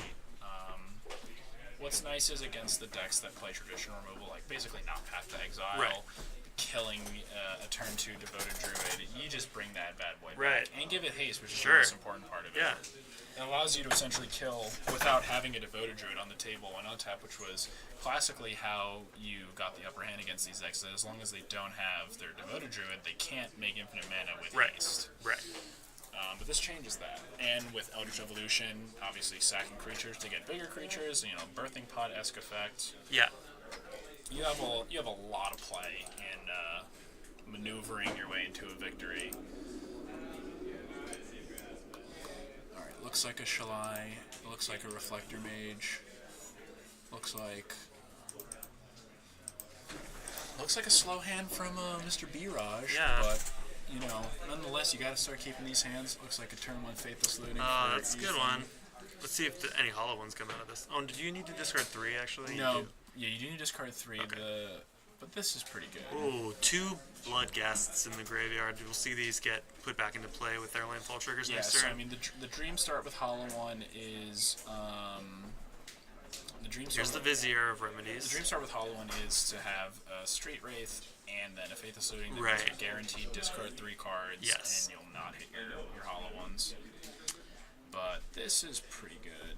Goblin Lore, draw 4, discard 3. Yes. Very powerful card. From Portal, I believe. Yeah, it was originally in Portal and reprinted in 10th edition. That's right. Fun fact, you don't care what cards get discarded. That's right. I mean, really don't. You care if your Hollow One gets discarded. Sure, but I mean... We see it didn't. Let's see if Ethan has any. He might not necessarily have a Hollow One in hand. He does. Okay, he does. And this is brutal. Turn 2, 8 power on the board. Very, very powerful. Yeah, but Brian not having mana here. What is that? That's a Noble Hierarch RPTQ promo. Cool. So if if Ethan doesn't have removal, Brian will be able to Eldritch Evolution away his Noble Hierarch for a Devoted Druid. Okay. And maybe set up to win the following turn. Maybe. We could also just see him play Reflector Mage on Bloodghast or Hollow One, perhaps. I would be playing it on the Hollow One for sure. Or we'll just see it get discarded. I love the chaos, the randomness element of Burning Inquiry. It's a really fun card. Yeah, I mean, when you're getting a benefit by just discarding the card, you don't really care what happens. And sometimes you love just making your opponent wreck their carefully crafted hand. Right. Well, see, the thing... Alright, discarding 3 lands. That's probably pretty good. Yeah, seems good. The thing with Burning Inquiry, though, is that you almost don't care about what cards you... Like, it's like the sheer act... Again, it's like it's a very mathematically tuned deck. Yes. And just the act of, like, discarding 3 cards, there's so many variables to consider, but generally, like, see here, he's just... Yeah, it's just generating mana, right? Right, like... you have like the quote unquote benefit of like messing up your opponent's draws. Yeah, but that's not why it's in your deck. Ultimately, it doesn't matter. No, that's really just collateral damage. Right. Yeah, absolutely. So this is pretty. It's easy to overemphasize the point, is what you're saying, right? Yeah. Yeah. What do? We do have Eldritch. We also have Reflector. This is definitely a scenario where he might be able to weasel his way into a victory.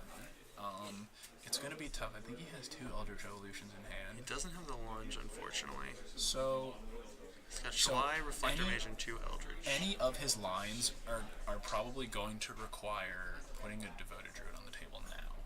Yes. So he just took 10, I believe. He took 8. So he should be at 12. He is at 12.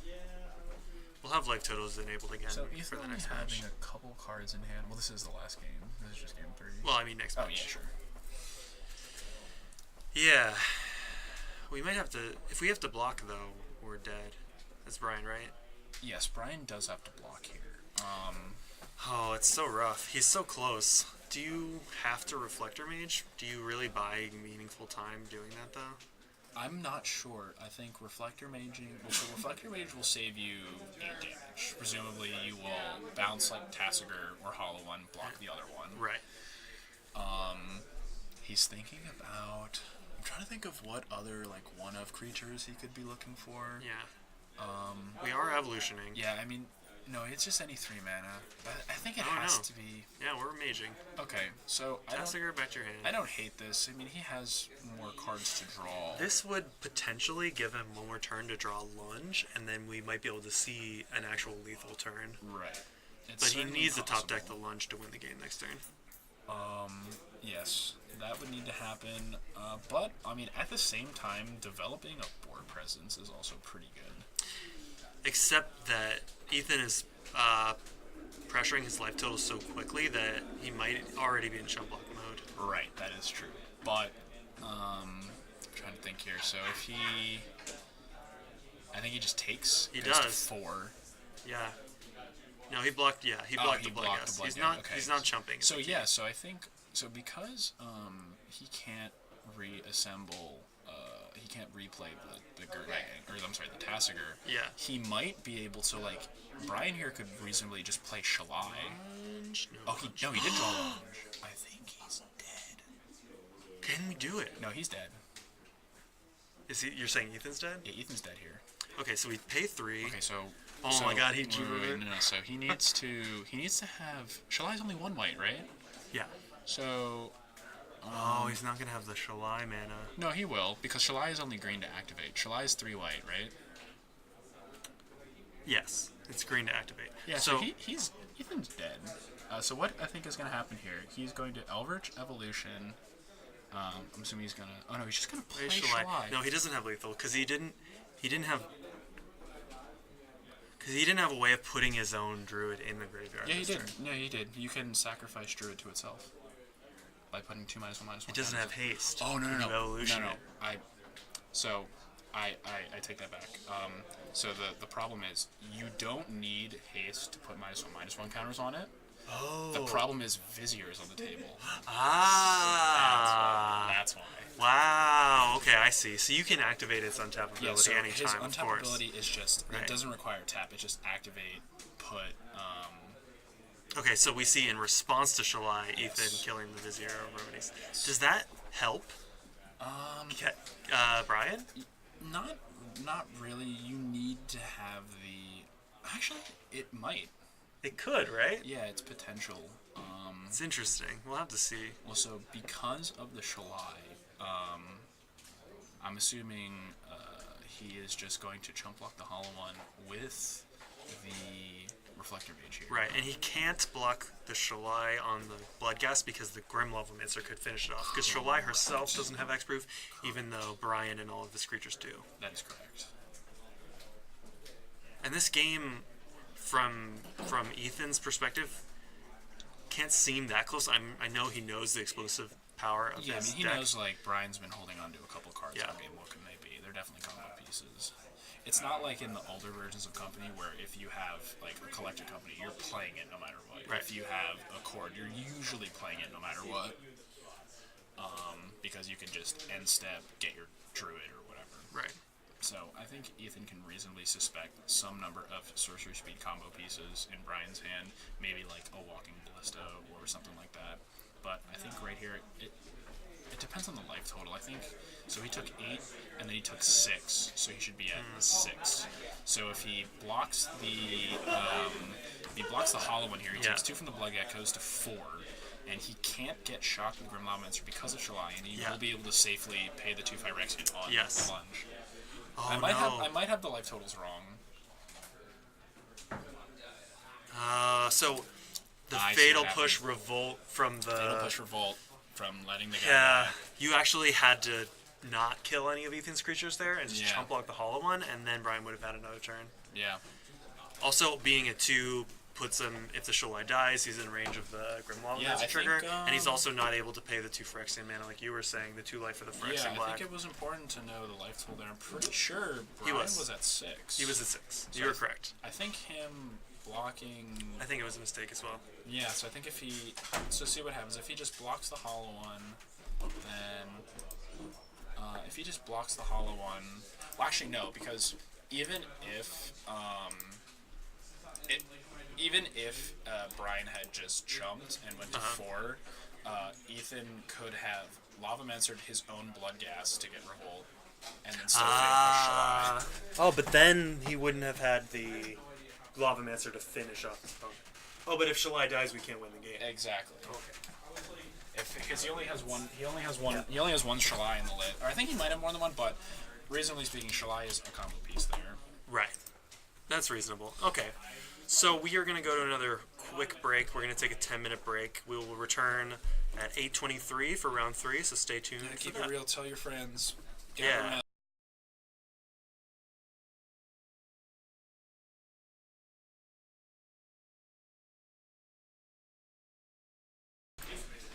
All right, and we're back in earnest. Alex should be joining me as well in just a few minutes. We have an exciting match for y'all. We have Ethan, who was on the stream for 1 game last round. We're going to be witnessing his entire match. He's up against Charles, who is playing Bant Spirits. Yeah, he's playing Spooky Slivers. He's playing Dead Humans. Bant Spirits. Spirits are actually just Spooky Slivers. Yeah. There's so many tribal decks in Modern right now. There's like 2. Yeah, I guess. People play Merfolk here, but it's not great. Merfolk's not a tribal deck. Taylor's in the room, and I told her it's not a deck. I believe one other person. Look, I mean, if you build it, they will come. So it's what we've been saying all night, right? Like you can win rounds. I mean, excuse me. Watch your Mr. Belfos is 2-0. He beat the all-in deck with mono black, man. Yeah, I mean, Abrax's like kind of a deck.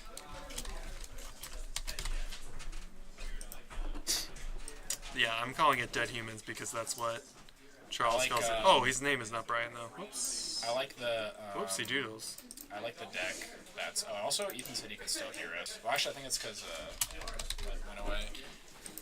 We will be as what is? Quiet. Yeah, we'll be quiet. We'll ASMR this. So they're gonna roll dice here.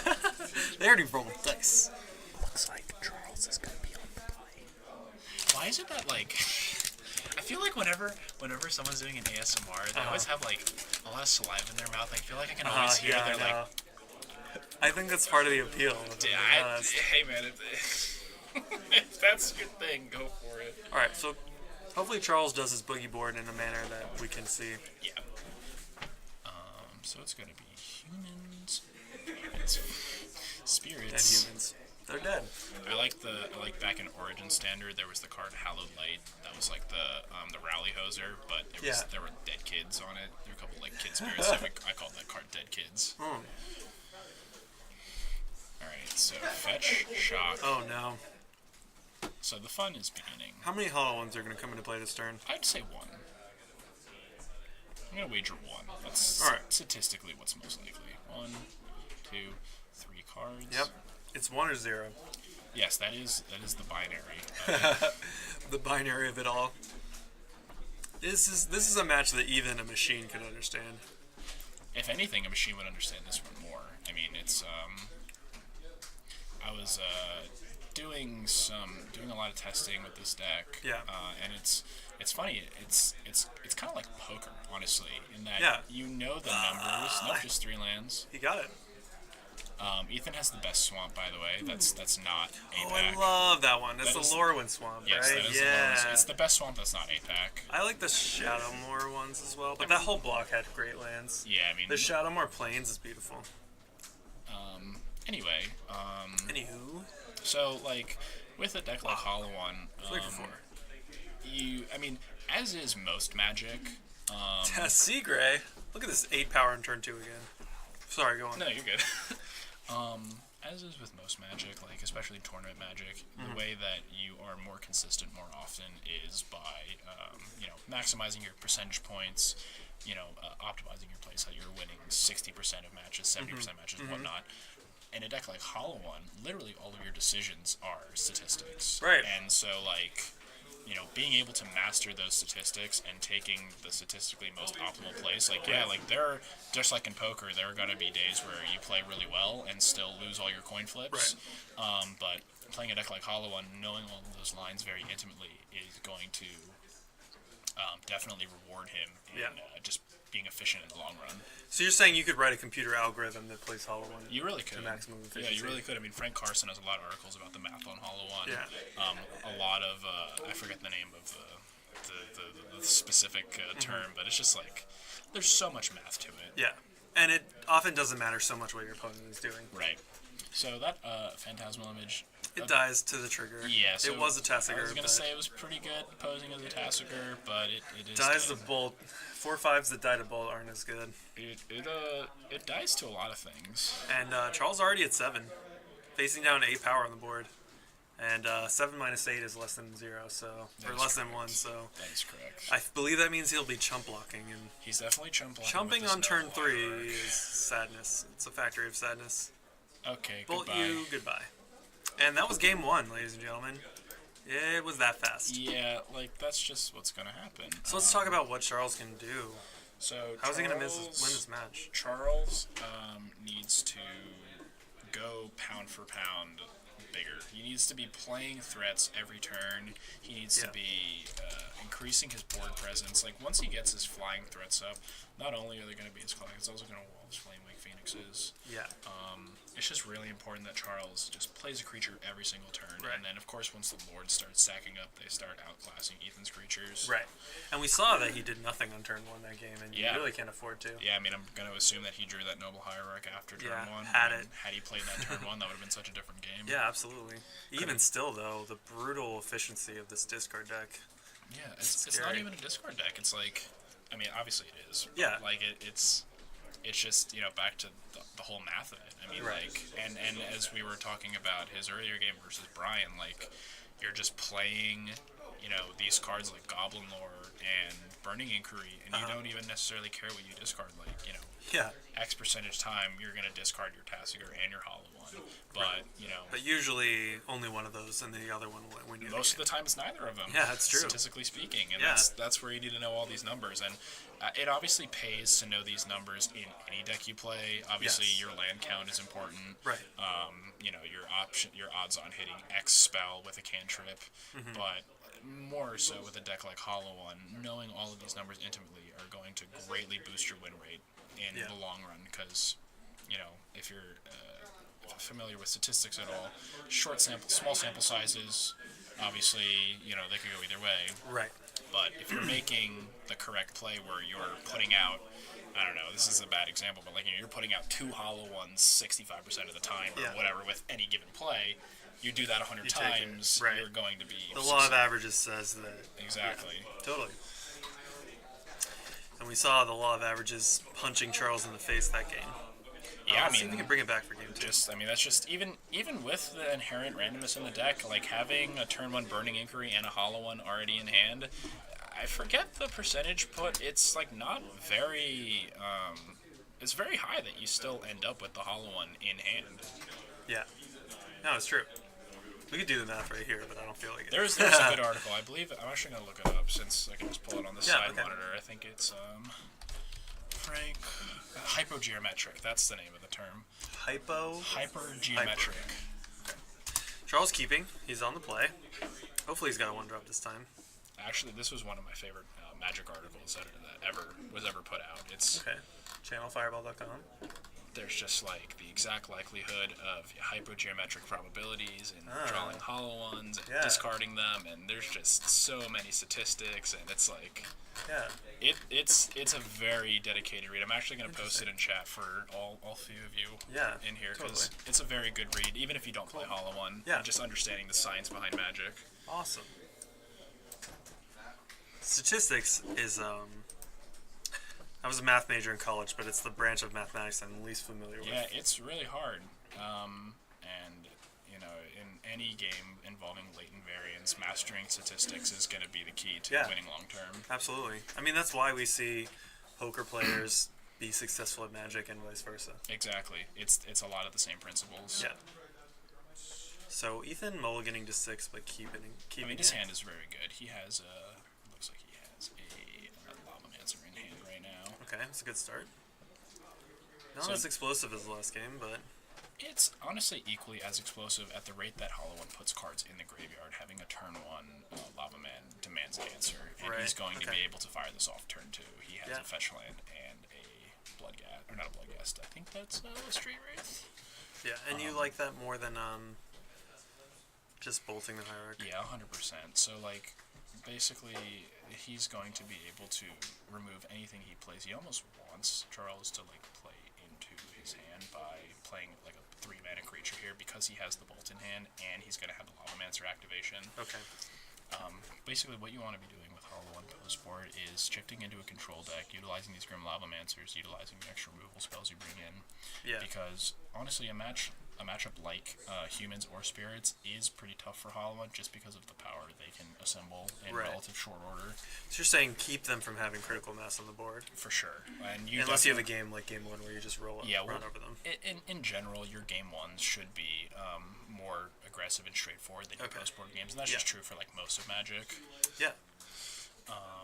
Especially on the draw here. We were talking about this in a previous match, but sometimes the best practice is to have a really proactive strategy for the games, post-board games where you're on the play, and then play a more reactive style on the draw. That's another thing too, especially in like Limited, that a lot of people don't realize is that you should be sideboarding different play draw. Obviously, some matchups it's not going to matter. Like you know, in Modern, it's going to be bringing your Stony Silence if you're playing against artifacts, but in formats like Limited and still in your traditional formats, Constructed, you should be thinking about changing your sideboard play draw. Yeah, because, definitely. You know, on the play you might want more threats on the draw. You might want more answers, and being able to change that on the fly is going to be really important. Here we have a Lord of Spirit Lantis. It says it's a Supreme Phantom. It says Supreme in the title. Okay. It doesn't, right? It does. It's a spooky Phantom? No, it's a Supreme Phantom. Okay. But so this is going to line up very well for Ethan here. This is Cycle Strike Faith. Oh, there's the inquiry. I mean, he's most likely just going to play land, fetch. Does he have one? I think he does. He does have fetch land.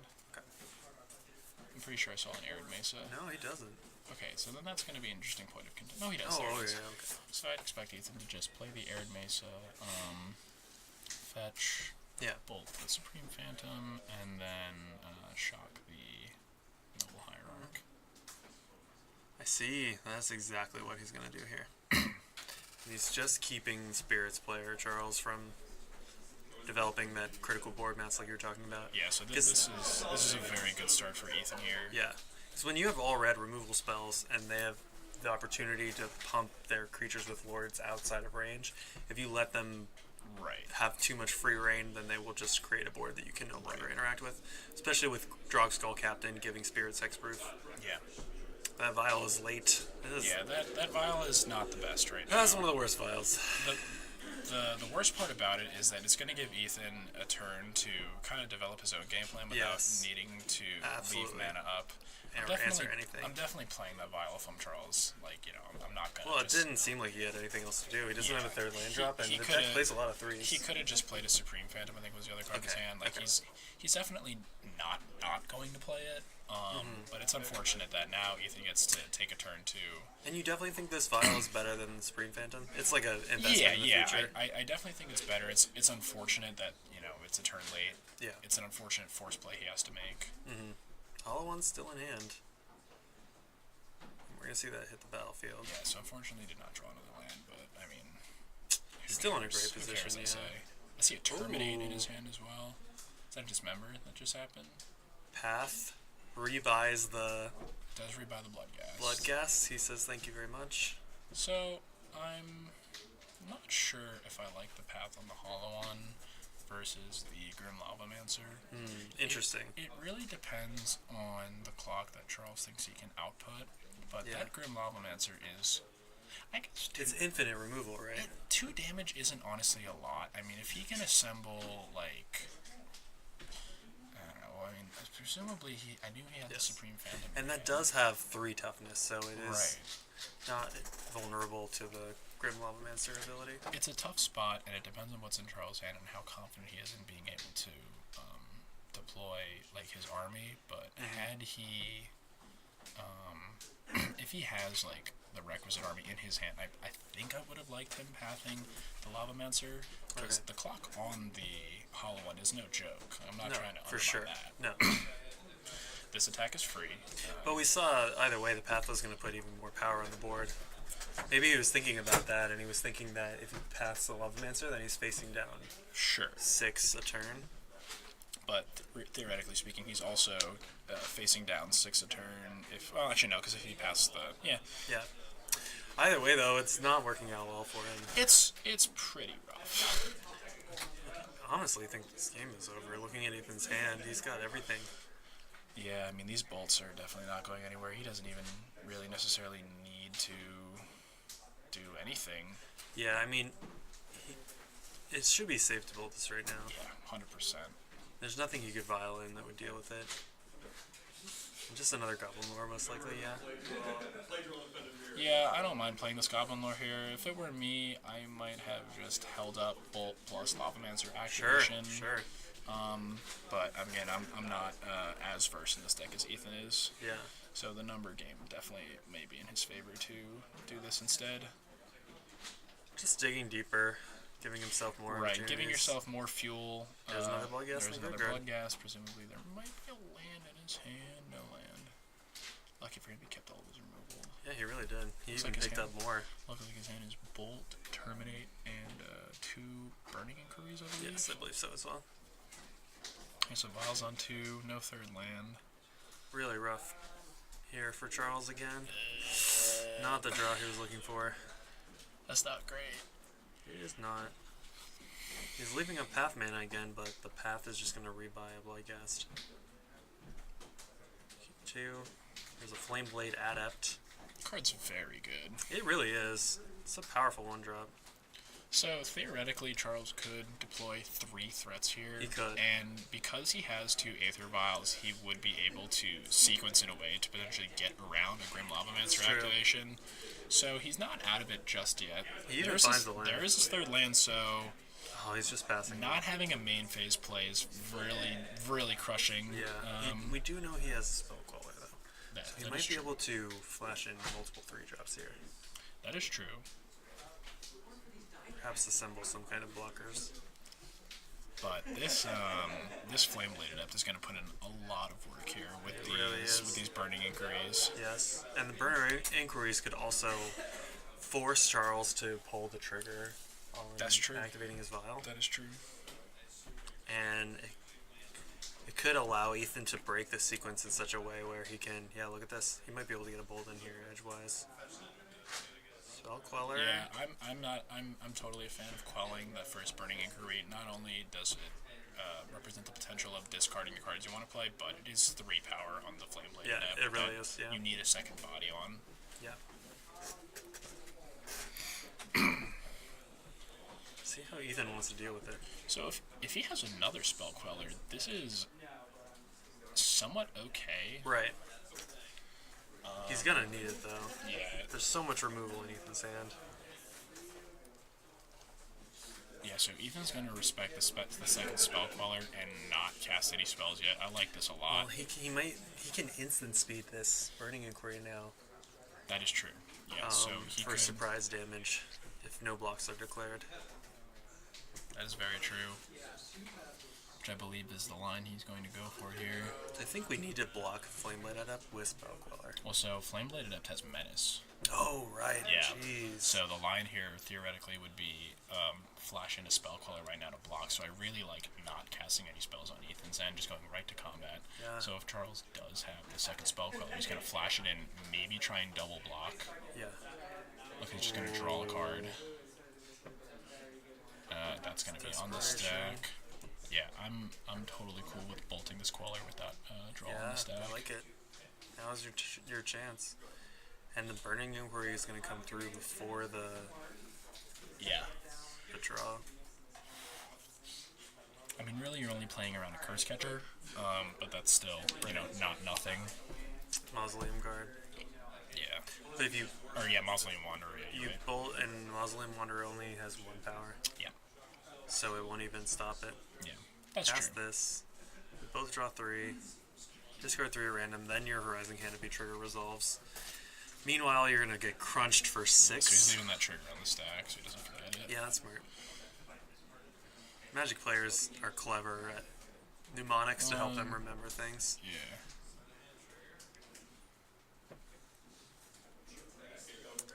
Quite resourceful. Looks like a Selfless Spirit, a land, something else. And a blue spell, some description. Yeah. Just left with an Aether Vial and 1 other in hand. Yeah, this ain't great. No, it is not.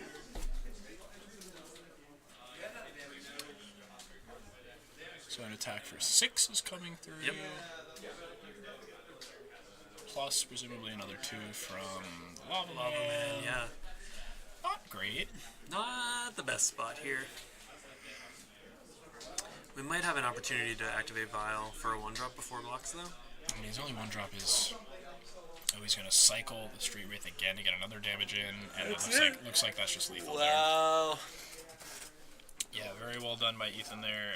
Expertly played yet again. That is basically the gist of playing Hollow in Game 1. You're very aggressive, turboing out your big threats. Yeah. I mean, even if you did a Hollow 1 on turn 1, it's a very reliable turn 2 Grandma Gangler or Tassiger. Yeah. And then Game 2, you're just kind of working your control, using cards like Grim Lavamancer. Even cards like Faithless Looting are going to help you facilitate, keeping your removal spells in your hand and, discarding your lands. I think even statistically speaking, if you don't have any removal spells in hand, you cast a card like Goblin Lore. It's more likely. I'm sure if it's in Frank Carson's article about having specific cards in your hand, you can certainly apply the logic of, how many Hollow Ones will I have in hand post Goblin Lore, and how many bolts will I have? Exactly. Right. Totally. So, overall, a very resilient deck. We're looking at his sideboarding here. We are not, but I can put that. Yeah, I like Ethan's sideboarding decisions. Flamewake Phoenix and Bloodghast are 2 of the least impactful cards against the tribal strategies, just because they're really good at walling them. You mean Gurmag, right? Oh no, I meant Flame. So in a card, Flamewake Phoenix and Bloodghast effectively both can't block. Right. We saw the Bloodghast stay in, but the Flamewake Phoenix. I think essentially, you want some number of those cards. I think against humans, you're going to want to take the Bloodghast out because they're based more heavily on the ground. Right. And against spirits, you're going to want to take the Phoenixes out. They're more mana heavy, and you need to have Ferocious, so it makes sense. Yeah. Basically, that's all right. Well, I'm going to leave this up if you want to talk about it. I'm going to find a backup match. Yeah, I was actually going to use the bathroom. So okay, cool. We're just going to cut to a quick break. We're going to try and find a backup match. Absolutely. Wish me luck in the bathroom, guys. Let's see. Well, look, I mean, it might fall in. You never know. It's true. You are. I'm a small boy. All right. On that happy note, I'm going to switch it back to our waiting screen, and we'll be back in just a few minutes.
Wayne on stream again? We were muted the whole time. Oh. That's my bad, everyone. I'm sorry. This is such an epic match, too. It really was. Oh, man, now no one heard me roast Galen. Oh. Mike muted. The memes are real. Okay, so for those of you who couldn't hear us, which is all of you, I think Galen played really badly game 2. Yes. I'm only saying that because he's my roommate and I love him. Oh, I'm so sorry. I'm so sorry. Oh my god, I was tearing into it. This was the best game. These were the best games all night. It really was. What is that? What that do? That's a Shrine of Burning Rage, yeah. That's something. Alright. He's like, what that do? That Primal Command was so sick. Do you think he got Thragtusk? Yes, 100%. And Shrine is not gonna race a Thragtusk. No, I don't think so. Boom. Oh no, it's a Shriek Shriek Maw. Savage. Okay, that works too. Yeah, that's good. Alright. Get it for 5 every turn. Okay, so Burning Rage is on 1 now. Reveler, he just needs... Did you draw Mama Spike? I think you drew Mama Spike. Okay. How much mana does Reveler cost? 8. Okay, we're a little ways away from that. Okay, Spike you. Trigger Bar Shrine. Okay. Alright, that's 4. I see a game. We've got a race, yeah. I really think Thragtusk should have been the name. It's going to mitigate 2 Phoenix attacks, and it's going to be an extra turn on the clock. It's true. As it See what else stands, Keith has. Keith has Galen on a 3-turn clock now, too, with that attack step. But if he would have gotten the Thragtusk, he would have mitigated 2 Phoenix attacks and would have killed him a turn sooner. Unless he has another threat here. Alright, that's a Glenelendra. Glenelendra Archmage. You know what? That is a blocker. It is a blocker. I believe Shriek Maw is only 2 power, I think. It's a 2/2? It's a 3. It's a 3? This is 7 power. Oh, okay, so this is lethal. Yeah, Galen can activate a Shrine of Burning Rage and kill the Shriek Yeah, Maw. but that's not great. Soulscar Mage. That's a blocker. Oh, it's actually close. It's honestly not very close. I mean, any non-creature spell, he's going to immediately counter. Yeah. And But the Shrine is already... the Shrine's going to go to 5 on upkeep, so presumably like Shrine plus 6 Bolt. for a spell. But the Bolt's going to get countered. Yeah, but Keith only has 1 blue source. That's true. Now he has 2. Oh my god, Mike muted. I'm still tilting, honestly. Yeah, well, whatever. This was such an amazing match. Yeah, it doesn't matter. Yeah, whatever. You can see, if you click that one right there, you can see the list of how many people are in, so there's actually more than... Oh, okay, cool. What was this Liliana? Last Hope? Oh, that looks like, yeah, it's a Last Hope. it looks like Last Hope. Yeah, so he's giving the Soulscar Mage, he's making the Soulscar Mage a 0/1, so it just has to chump. Yeah, I mean, it's gonna chump regardless. Yep, it's gonna chump the 3. There's a blue mana up. Okay, so what can Galen draw? I don't think he can draw. He can draw Arclight Phoenix. True. He could draw Arclight Phoenix. That's a Fiery Temper. That normally would do it. Okay, so did they update the life totals? Okay. Yeah. If Galen was at a higher life total, he would be able to Fiery Temper the Glenelendra, or Fiery Temper on Keith's turn. He's like, alright, I'm gonna counter it. Okay, yes, wow, what a match. That was such an insane match. Yeah, I think that was nuts.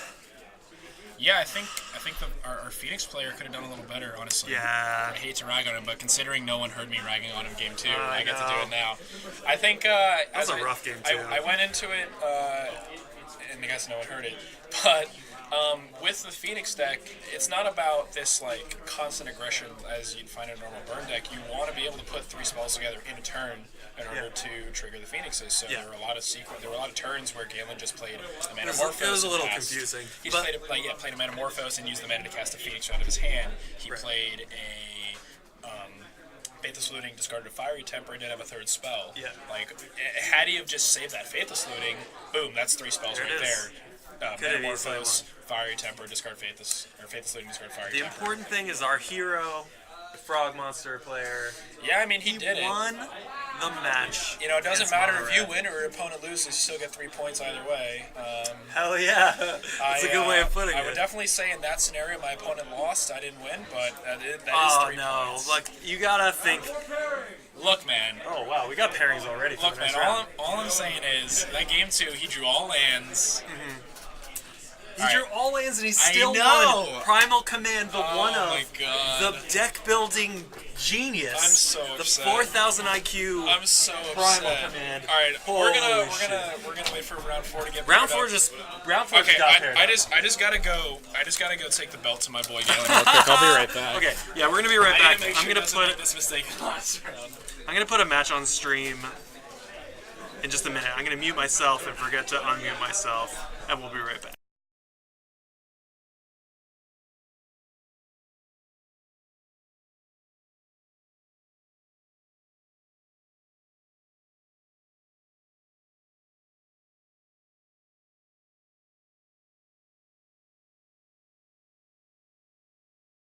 Unmute the mic. I'm back. Wow, that last round was insane. But I have some returning heroes from previous rounds because in a rare turn of events, the 3-0s are playing it out. Belfos always makes everyone play it out, and he is 3-0. So he's going... Move over, just match his playmat, you guys are fine. Belfos always makes them play it out. He never splits. Yeah. He's not a coward. So I was just talking to Galen, and he was actually just afraid of the unknown. He was? Yeah, okay. and I told him, like, hey, man, like, I understand that. I think that was my only excuse that I gave you, but, you know, you really gotta go for it. Okay, so our heroes are returning here. And we get to see the round 1 Menace won both of its other rounds. So And Belfos is back. 8-Rack versus Hollow One is going to be very interesting. Hollow One is a deck where discarding cards is fine. Yeah, Yeah, so it's interesting. I mean, you're gonna really be looking for your targeted discard out of the Yes. at the 8-Rack deck. And for the racks, because if they're lowering their hand size, you can just race them with For sure, quick racks. for sure. Yeah. This will be interesting. Belfos already beat a Phoenix player tonight. Yes. So, and he is running the main deck surgical extraction tech. Yeah, I don't hate it, honestly. In this room?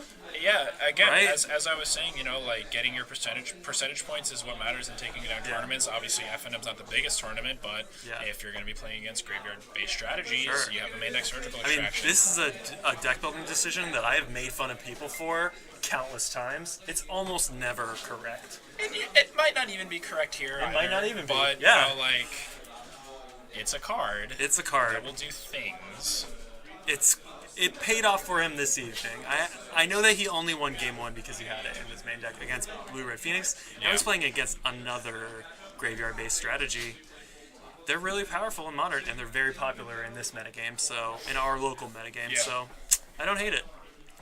It's cool to see... I know these guys are already on the stream, but it's actually cool to see returning heroes fighting for basically first place. There are Yeah, only this 3 is of us for all playing the it out. marbles. So this is the finals, so to speak. This is the title fight. This Yeah, it is is. the main event on the card that everyone's been waiting for. And I'm so hyped up from that last match. I wish Gitrog Monster were here in the finals, but instead it's Ethan, as everyone predicted. Yeah, I wish Galen didn't suck. I'm just kidding, Galen. I love you. I know you're gonna watch this VOD later because I know Yeah. you're a determined Magic player who wants to get better. I won't be able to hear all your sultry That's remarks. true. That's okay. I'll let him hear It's it. a shame. I'll give it to him when I get home. It would have been such a good YouTuber, except that we were muted, so I'm not going to Yeah, put it on whatever. YouTube. Alright, but this is going to be a great match, too. All right. So Hollow One versus 8-Rack. Oh, shit. It looks. I'm like excited. Ethan is considering his keep. I think. I don't think he's kept yet. Ethan is one of the best Magic players I know, and Belfos is my favorite Magic player. So I'm just Omega Ethan hyped is here. definitely the best Magic player I know personally. He's very good. Me and him Yes. go way back. Yeah.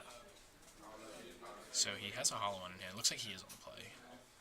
He's gonna cycle Cycle. straight right here. Go to 18. I think that was the consideration. He was just doing the math there. Two Shock. more. Burning Inquiry. Burning Okay. Inquiry. And this is one of Belfos' favorite Magic cards, so he can't be too upset about this happening. He and I used to brew some really bad. So you already had your playsets of Burning Inquiries when they were cheap. Yeah. Okay. Well, we were playing. He used to be my roommate, and we were playing. Oh, okay. What's the black enchantment that gives you like mana cards or zombies when you discard? Waste Not. Waste Not. Yeah. We were brewing some kind of Waste Not One, garbage. that's a rack. Oh no. That's a Mutavault, and that's an Urborg. Not bad. All right. We I have see a hollow one in our future one. here. Yep. There it is. A hollow Juan. Hollow one on turn one. Turn 1/4/4 is a powerful start here for Ethan. Let's see what Belfos can do about it. Swamp Goat. No, he's gonna play something. Yeah, I mean, it's Targeted discard probably, or maybe just the rack. Probably not time for the rack yet. Well, I mean, he's got no other plays. He's definitely gonna play it rather than not play it. So actually, what I like doing here is making sure that Ethan doesn't have another creature, so that we can possibly land a smallpox to kill the hollow one next turn. I think that's his plan. So he's gonna take this Flameblade up for sure. Yeah, I believe so. But there is a Ethan's blood not gas good. in his graveyard, I believe. Ah. No, I don't think so. I think that's a blood. Wait, he's like, yeah, take the blood Phoenix. No, it's a Gurmag. No, the Gurmag was there. And a Tassiger. I think. Okay, maybe. That is We'll see. unfortunate. We'll see. But if Ethan can't land a creature, it's possible that Belfos will be able to. These guys are having a good time, even though it's the finals. Oh, Burning Inquiry off the top. That was for a good Ethan. draw. That really was. He's gonna cast it. Had it. Yeah, it was a blood gas. Oh no. I'm obviously biased. 1, 2, and 3. Man, this is already rough. So unfortunately, this game is kind of over. Yeah, this game is over. I mean, it's really rough that Hollow One is 5 CMC. It can't get pushed. It has to be. Yes. And that Flaming Phoenix. Phoenix is coming out too. That's brutal. Oh, he doesn't like that. A wreck and an affliction. So all of Belfos' win conditions are currently in the graveyard. Same with Ethan, but that's how Ethan wants it. Yeah, and a couple of his win conditions are on the table. So fetch is on the stack. Make sure your fetch resolves, folks. This happened to me. Yes. I went to combat at... Oh, surgical response to the fetch. It's not good enough, though.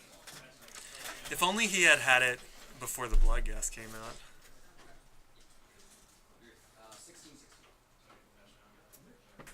Oh. He's not... Okay. Okay, yeah. Oh, yeah. I was like, Should at least take a look. I mean, I was thinking maybe he would let him keep him because he's not afraid of him drawing more. Certainly taking them all out of the stack. Absolutely. Okay, so now Ethan gets to fetch. Probably just putting in a tap land here. Yeah, no reason to... Oh no, he's getting an untapped land. He didn't really think about it, I think. Yeah, Hollow One's kind of a beating. It's really one of the best ways to beat 8-Rec. Obviously, Probably. Well, okay, obviously it's the best way to beat a lot of decks, but Yes. specifically, as I said earlier, it can't be Fatal Push, it can only be Edicted, and with Yes. recursive threats like Bloodghast, and It's so hard to edict it. It's very true. specifically Bloodghast is going to be a very key card in this matchup. Yeah, in that absolutely. It's going to keep coming back, no matter Yes. what. This is a Shrieking Affliction. Okay. And pass. Ethan had 2 cards though, so he's not taking any damage. Coming in for 6. Belfos just pushing to Yeah, I mean, mitigate it's some gotta of the happen. damage. There's a land. Goes If to he 8. does have another There's a surgical, land, comes that back. would No, be... he only plays 1. Oh, okay. Bloodghast comes back. He might be able to manufacture a situation now where he, like, Smallpox plus removal spell. Yeah, it would be land, push, smallpox. But he already used the push. It's tough. He's so close to dead already. And the Bloodghast comes back with haste now. What a broken card. Yeah, it's really bad. It's really broken. Cards that... Okay, Looks like Inquisition, Inquisition. it is. Lightning Bolt. he's Bolt gonna Lightning Bolt you, take your and- push. Okay. I'm at 5. We're dead? Are we dead? Yeah, you know he's passing back. Yeah. Okay. He's on the board here. Yeet. He's like, okay, attack me. Making him play it out. I like it. I mean, obviously, if you're not trying to split round 4, you're definitely making him play out. Oh, yeah. I mean, for sure. There's no way, right? Okay, so let's talk about sideboards here. Presumably, there are more leyline voids and more, what's it called? More surgicals in Ethan's future. I know he's got a whole bunch of that. Ethan, I'm not quite sure how he wants to sideboard. Obviously, his recursive threats are very strong. Yes, very strong. Flameblade Adept is also going to put in a lot of legs here. It's a small creature that definitely pulls a lot of weight in these like leyline games, where that's where you're going to be accruing the majority of your power. I think it's just engineering explosives. Yeah, EE in and push out. Yeah, probably super simple. Don't really need to dilute the quality of the deck with sideboard cards or anything. Do you think you go for back rat plan? Or is it too slow? I think definitely too slow. I mean,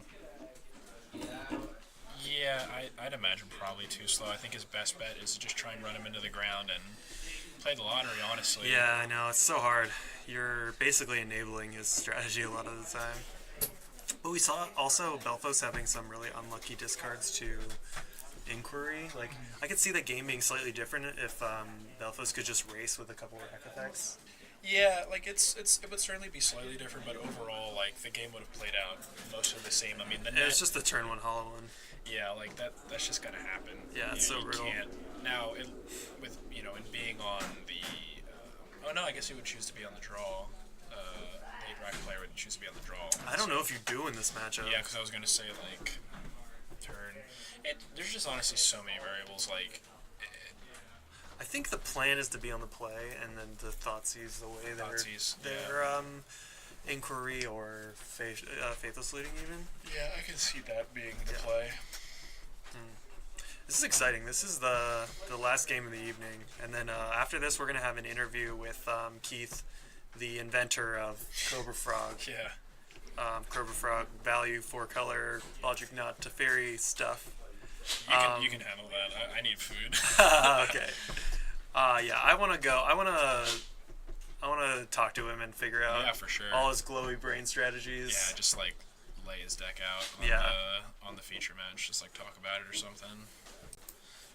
Alright. Well, this is it.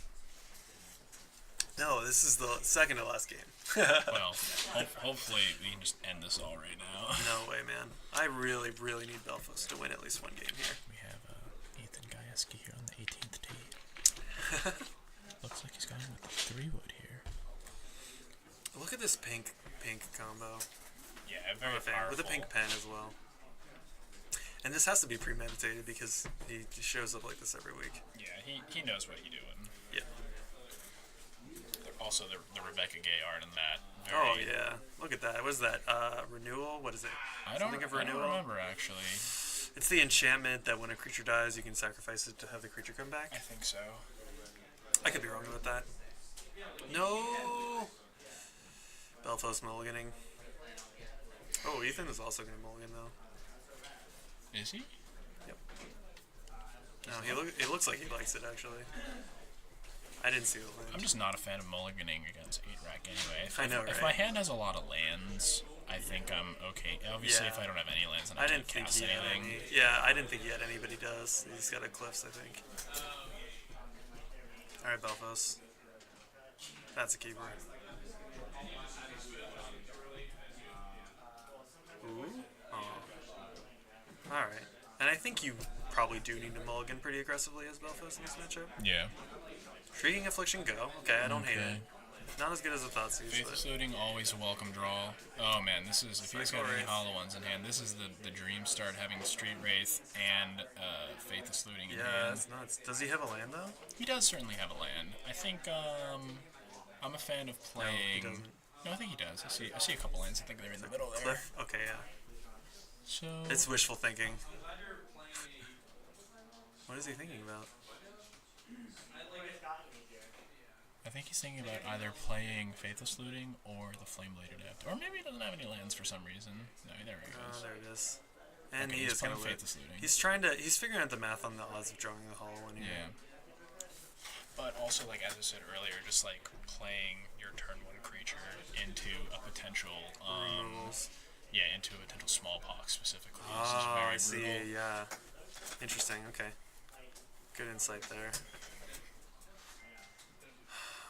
What do we do? Spellfos. 5 cards in grip. Ethan on 6.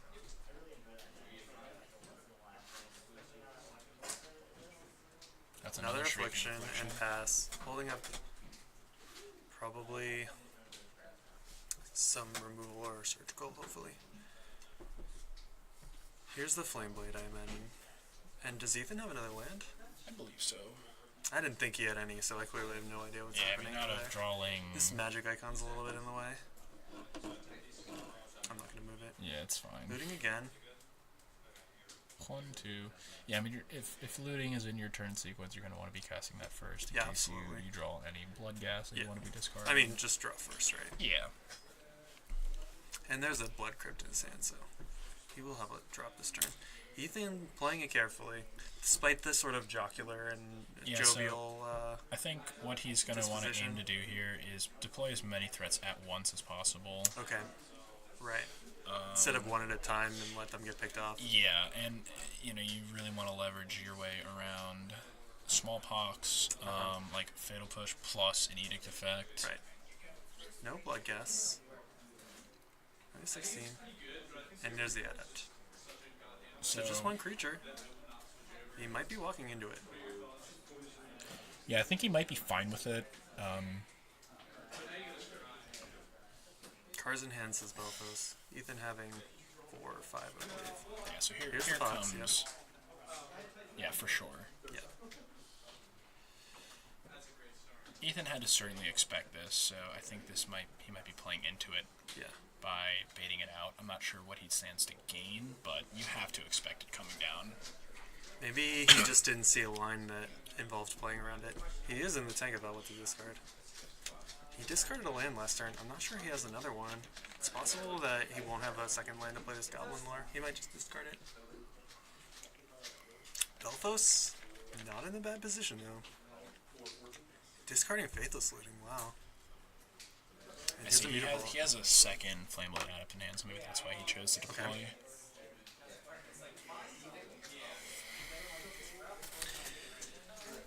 And the double Shrieking Afflictions will do damage quickly, so Ethan must be thinking about how to keep a high card count in his hand. Yeah. Well, maybe if you can't cast your spells, then it's definitely a way. He's gotta do something. Flameblade Adept, go. Belfos has a blocker. He's got 1 card in his hand. Also, remember, Flameblade Adept does have Menace. Oh, yes, of course. So, I mean, technically he does have a blocker, but he needs 2 blockers. That's right. So he should have attacked. Maybe he's holding up some kind of instant. Goblin Lore. That's not card disadvantage. No, it is not, and it's going to pump the Flameblade Adept to 4 power. He doesn't have another land to play.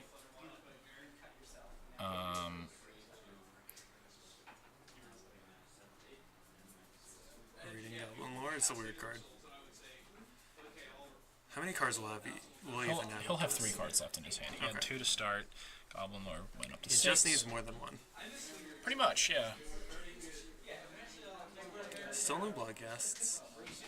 No, yeah, it's 3. Yeah. Okay, saying keep those, discard these. I see a hollow one. Oh, that's an engineered explosive. Yeah, okay, that would have been nice. Oh, yeah, that's not a bad discard. Flameblade has 4 power. Is that a hollow one in hand? Karate Chop.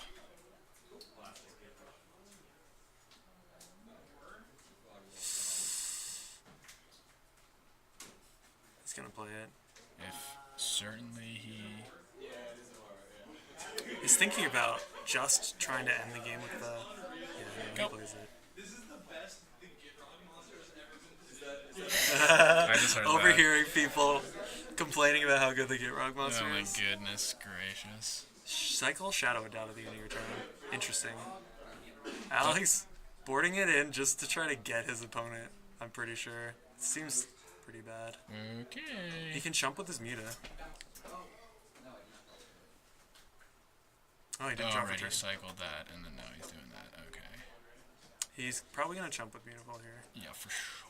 Ethan taking 1 from the rack. Alex just... I mean, Belfos just needs to get Ethan down to 1 card. And he's dealing 8 or 9. Ethan's not going to be playing any more cards for the rest of the game. Yeah, that's true.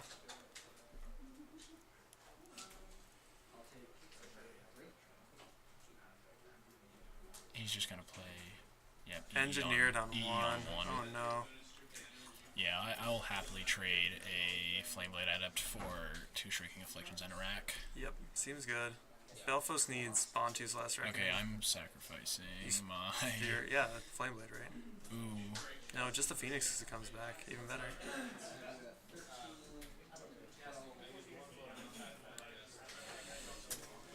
And Ethan's going to go... He's going to take 8, but then he's going to...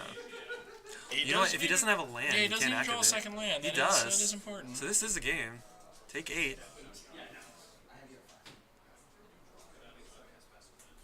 And we missed a little bit of damage. Apparently Ethan's at 5. Well, yeah, he just took that 8. Yeah. Oh, but yeah, math. He was at 13, not 14. So... Alright, looks like he didn't have it. No, he doesn't. And He said Belfos bad. isn't dead. So if Belfos can make Ethan discard a card, then he'll die to the triggers. Take 8. No, 7. Go to 4. Okay. So the Shrieking Affliction is less than 2? Discard a card to Raven's Crime. Wow. Oh no, it's an Inquisition. Make you discard that. Pass the turn. Belfos wins. Wow. Wow. So sick. Unfortunate. The smallpox killing Ethan's only second land to... Does Belfos run bridge, says Lillian Bender in the chat. I happen to know that he loves this deck and he has like a million different versions. He's not playing bridge this evening. May or may not be a mistake, but... Yeah, we had an argument about it because we're friends. But he's not he's not playing it. It would obviously be pretty good here, I think, in this matchup. You do need to get to 3 mana. Yeah, bridge classically one of the better ways to defeat Hollow 1. Absolutely. Not needing it in that game. No, definitely Pulling not. it out, and our hero, Belfos from round 1, 1 game away from going 4-0 this evening. Yeah, so is Ethan. So's Ethan. Our villain in pink. I'm not biased. Are there really... We're all friends Are here. there really heroes or villains, or are they just characters? Well, I mean, Is that's Thanos why. a villain? Yes? Is he? No? He wants a better universe. It's true. It's pretty fair. Cutting the universe in half with no regard. He killed some of his own guys too, right? It's true. It's a good point. Presumably he would need to still hold the Infinity Gauntlet though, so like I was gonna say like maybe he was thrown into the randomness, right? But it's like presumably he would still need to hold. safe. So like there's a bit of nepotism in that, right? Yeah, for but sure. like, you know, Thanos might be the good guy. Right? Right. Like, How do we make a Thanos-themed Magic Modern deck? no thank you. Something that, like, halves everything, right? No thank you. Okay. Why not? Sounds fun. Hey man, if you want to get on that, go for it. I'm sure it has to be 5 colors, right? Clearly. So, chromatic lanterns and all. I'm not interested. If you wish to devote your free time to this endeavor, go for it. I'm going to need you to do commentary because I'm going to be 3-0 and I want to be on the stream. Yeah, that's fine. I can do that for you. Alright. It'd be fun to just, like, analyze the on-camera matches from this metagame and then come up with, like, a deck that's just all main deck hate cards. Just, like, turn 2 rest in peace the deck. You could just play Tron. Yeah, I guess so. I hear Tron's pretty good. It sounds boring. Yeah, it does sound boring. I want to play do nothing hate, like make my opponent scoop.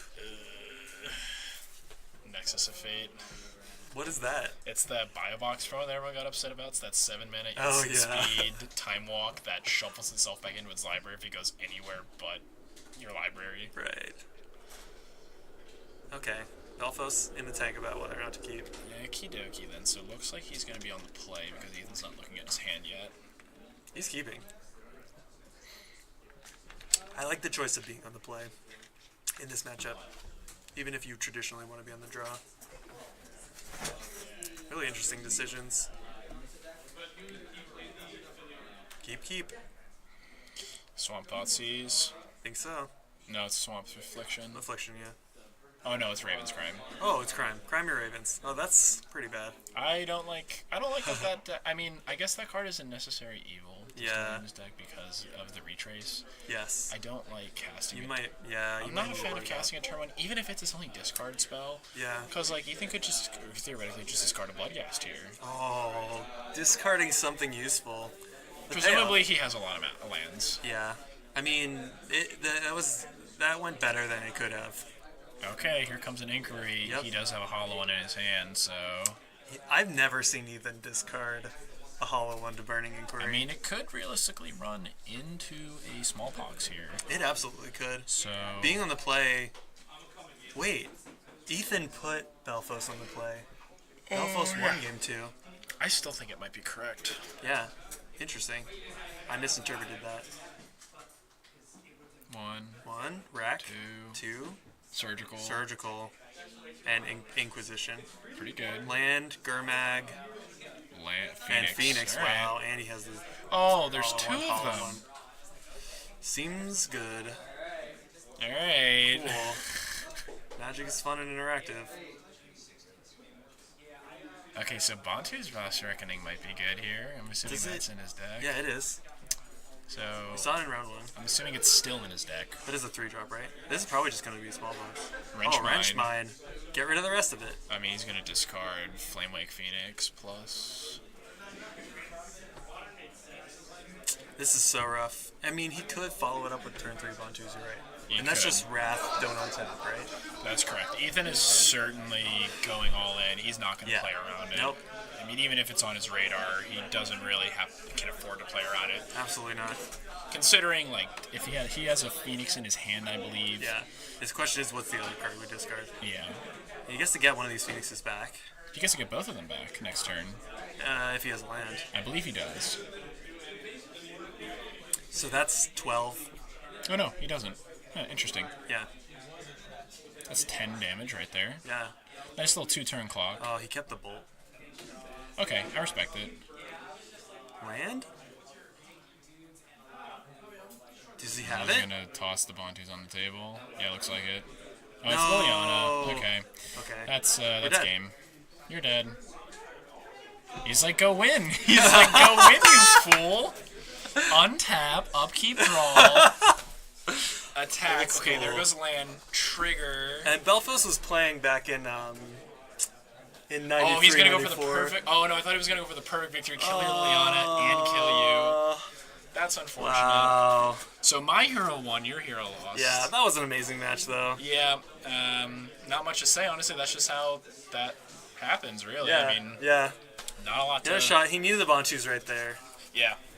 I'd imagine it's like a 1 over 2 of at most. Yeah. Yeah. I think it's a 1-in-1 situation, probably. Yeah, so like really not too much that could be done there. All right.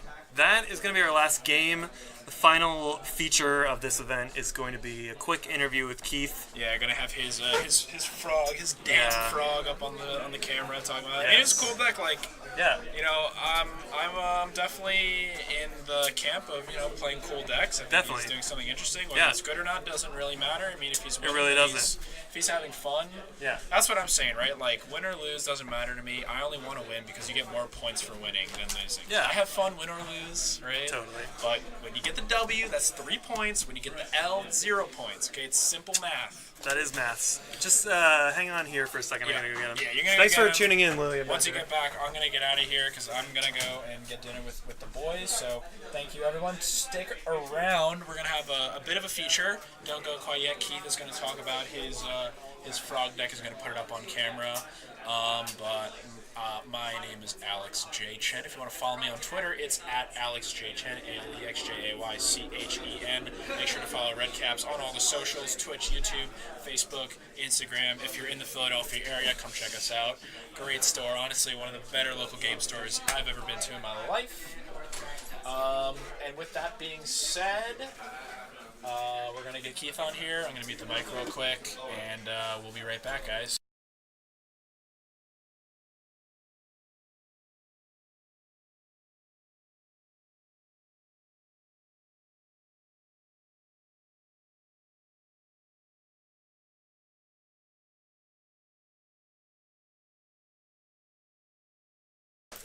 All right. Final feature of the stream, we got Keith. We're talking about his glowy brain strats of Gitrog Monster. Do a little deck tech. We can't really...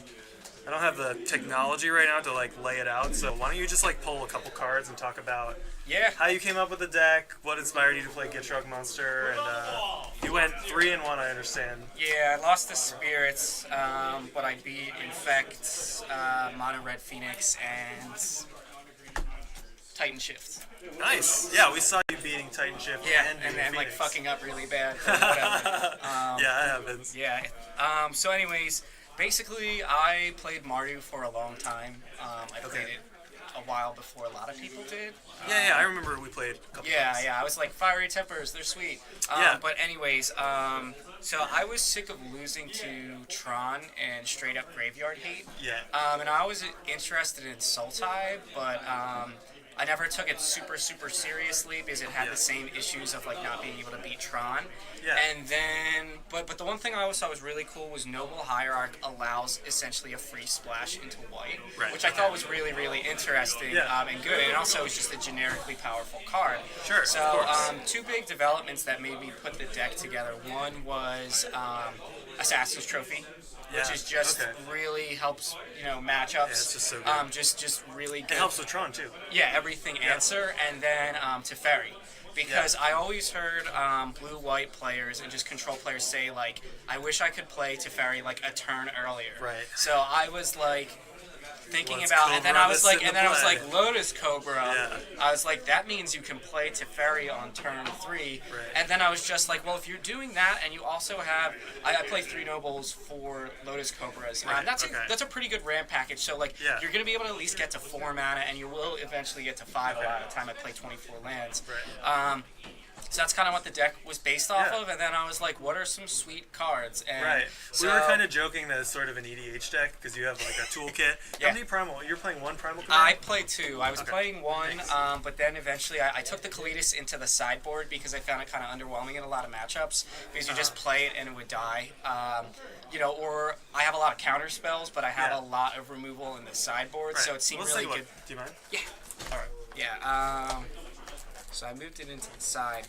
So that's kind of how the deck started, and then I was like, Primal Command's really sweet on turn 3. If you're on the play, you're like, I'm going to put you back on turn 2. We saw it be amazing in all your games. That was so cool. and being you can get like a bunch of really sweet cards is really nice. Like in the sideboard, I've got Ramanop Excavator because that's really good with a lot of the landfall synergies. Sure, and with the Gitrog, right?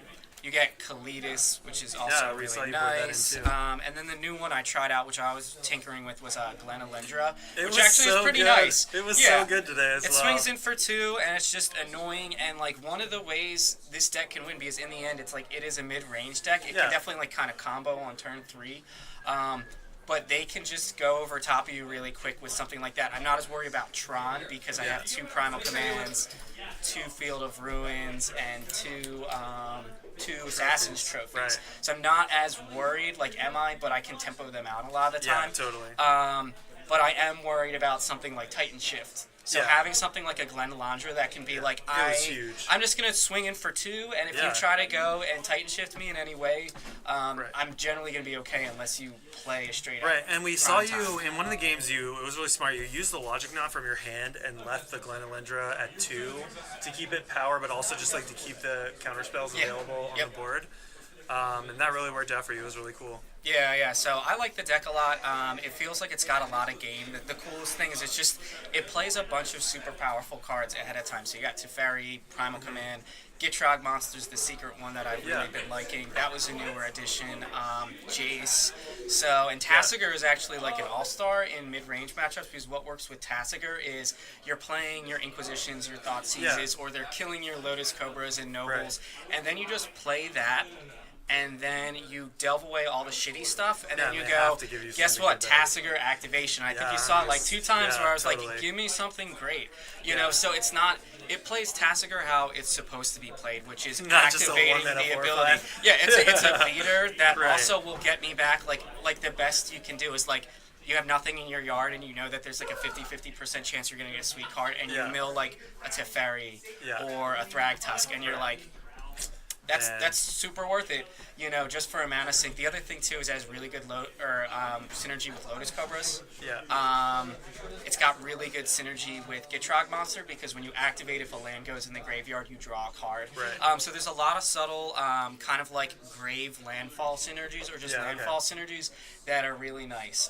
The only thing I haven't been able to figure out is how to put Tireless Tracker in. I think it seems perfect for the deck, but you might not need another. Yeah, I have a lot of good. Card. Yeah, and that's what I mean. I really want to focus my sideboard. Like my sideboard is Lenalandra, Ramanat, because some people play Mana Denial, or it's really good to recur. Disdainful Stroke, Fatal Push, Abrupt Decay. I play a lot of removal because the big thing for me in grindy matchups, I know it's coming card for card, so ramping is not as good. Right, so you really just want to, and I play 24 lands, so the thing is eventually I will get to playing my 5 or 6 drops, so I will eventually just have stronger cards. So you just need to hang on. Yeah, and that's what and so my goal is just to play legitimately powerful cards in the mid-range matchup and be like, oh, they're gonna bring in like an Anger of the Gods for my tiny dudes, and I'm like, outside of Snapcaster Mage, like you're really not getting anything, and I already got value off of it. Still just gonna hit your land drops and play a threat. Yeah, and then just against the more aggro decks, I bring in just the quicker stuff. I take out the big 5 and 6 drops, but like the reason why I like playing this deck is because if you're playing uninteractive, and there's a lot of uninteractive decks, that allows me to also combo off in the sense of like I play a turn 3 Teferi. Right, there's no pressure. I play a Primal Command, and if you're Dredge, I take your graveyard away, and then I have 4 ley lines in the sideboard because I know it's just. Oh, we saw you shuffle the graveyard too. It was so good. Yeah. So I found like just incidental stuff is really good with the deck. So I really like how it feels. The only thing that sucks is if you get caught on lands, like that happens to me a couple times. If you get stuck on 3 lands, it's really tough. But it's gonna happen. But if you have 24 lands, you can't be too mad. It's gonna happen sometimes. Totally. So I think that's pretty much the deck. Yeah, that's awesome. The one super crazy tech. Yeah, we saw you cast it. Yeah, I just kept getting destroyed by humans, and I knew Phoenix is really big, and I also knew that spirits are super big right now. Sure, kill them all at once. Literally I just gathered for like 2 hours yesterday and was like, what's gonna work? So I was looking at that, or possibly Stinging Shot. Because Stinging Shot cycles, which is pretty sweet. So if you're playing humans and they don't have any flyers out, you just cycle it away. And snap it later. Right? Yeah, and in the end, it also just shrinks their flyer. Like even if you can go turn their what's its name? Big fly 3/3 vigilance flying haste Manus Rider. Yeah. Even if they already made it into like 4/4 with what's its name? Thalia's Lieutenant. Even that, it's a 1/1, so it's pretty sweet. People don't expect it out of the board, so I'm kind of trying to figure out, because it seems like the aggro tempo stuff is the hardest thing for the deck. That and hand disruption. So Liliana the Veil's a beast, because it's just like I'm gonna kill your tiny dude, or I'm gonna it comes down before you can. Yeah, and it's like well, what do I want to do? Do I want to take away my land so it's harder to get my 5 drops, or do I want to discard my 5 drops that I want to get to? So you need both. That's why I play the value cards that are specifically like pretty good against it, in the sense of like Kishin Finks, bringing Abrupt Decays, stuff like that. Because it's like I found that's a tough matchup, but if you can get past the Lilianas, like you naturally kind of go toe to toe with them, because you're like Gitrog Monster. Nice. Teferi, Yeah. Teferi on turn 3 is really broken. Yeah, we saw that. The last thing I'll say is it can get super insane. The best thing you can do is you can do turn 1 Noble, and then turn 2 with the mana you do Lotus Cobra, you play a fetch, and then you can play like a Liliana. You can play like you can have Counterspell mana up while you do Inquisition or Thoughtseize. You can have Counterspell mana up with only 1 land in play that they're not expecting. Yeah, it's super sweet. Yeah, that, and then the most crazy thing you can really do is like you do your Noble Hierarch, then you have your Lotus Cobra, you crack a fetch, you play another Lotus Cobra, and you play a Noble Hierarch, and then the next turn, if you do that and you have like a Gitrog monster and a fetch, like you make like 1,000,000 mana. Yeah. If you've got like a Tasigur in hand, you literally be able to activate Tasigur like 2 times twice along on with turn 3. so the like when you think about the mana advantage in terms of the equivalents you made probably about 14-15 mana in the first 3 turns. And this is from a mid-range control deck, so it's pretty sweet. Yeah, that's cool. If you have any questions, I actually have a deck tech online for it Really? that I can share. Totally. Yeah, it's on Tapped Out. Cool. So. Yeah, I was thinking of linking the deck on Redcap's website, so I'll have to get that. Yeah, go for it. Awesome. I'm still brewing it, but it's really solidified to where I feel it's really solid, and it's got game against most of the decks in the format. I think it doesn't rely too much on graveyard. Right. Like it helps to win the mid-range matchups, but I can also just be like Teferi, Jace. Yeah, we saw that too. So That's it's awesome. pretty cool. Yeah. All right. We're going to call it a night. I thank you, Keith, for joining me. I'm sure we're going to see you on stream more. And signing out, thanks everyone for tuning in. We will catch you next week at 6:30 p.m. Eastern Standard Time. I will see you then. Take it easy, guys.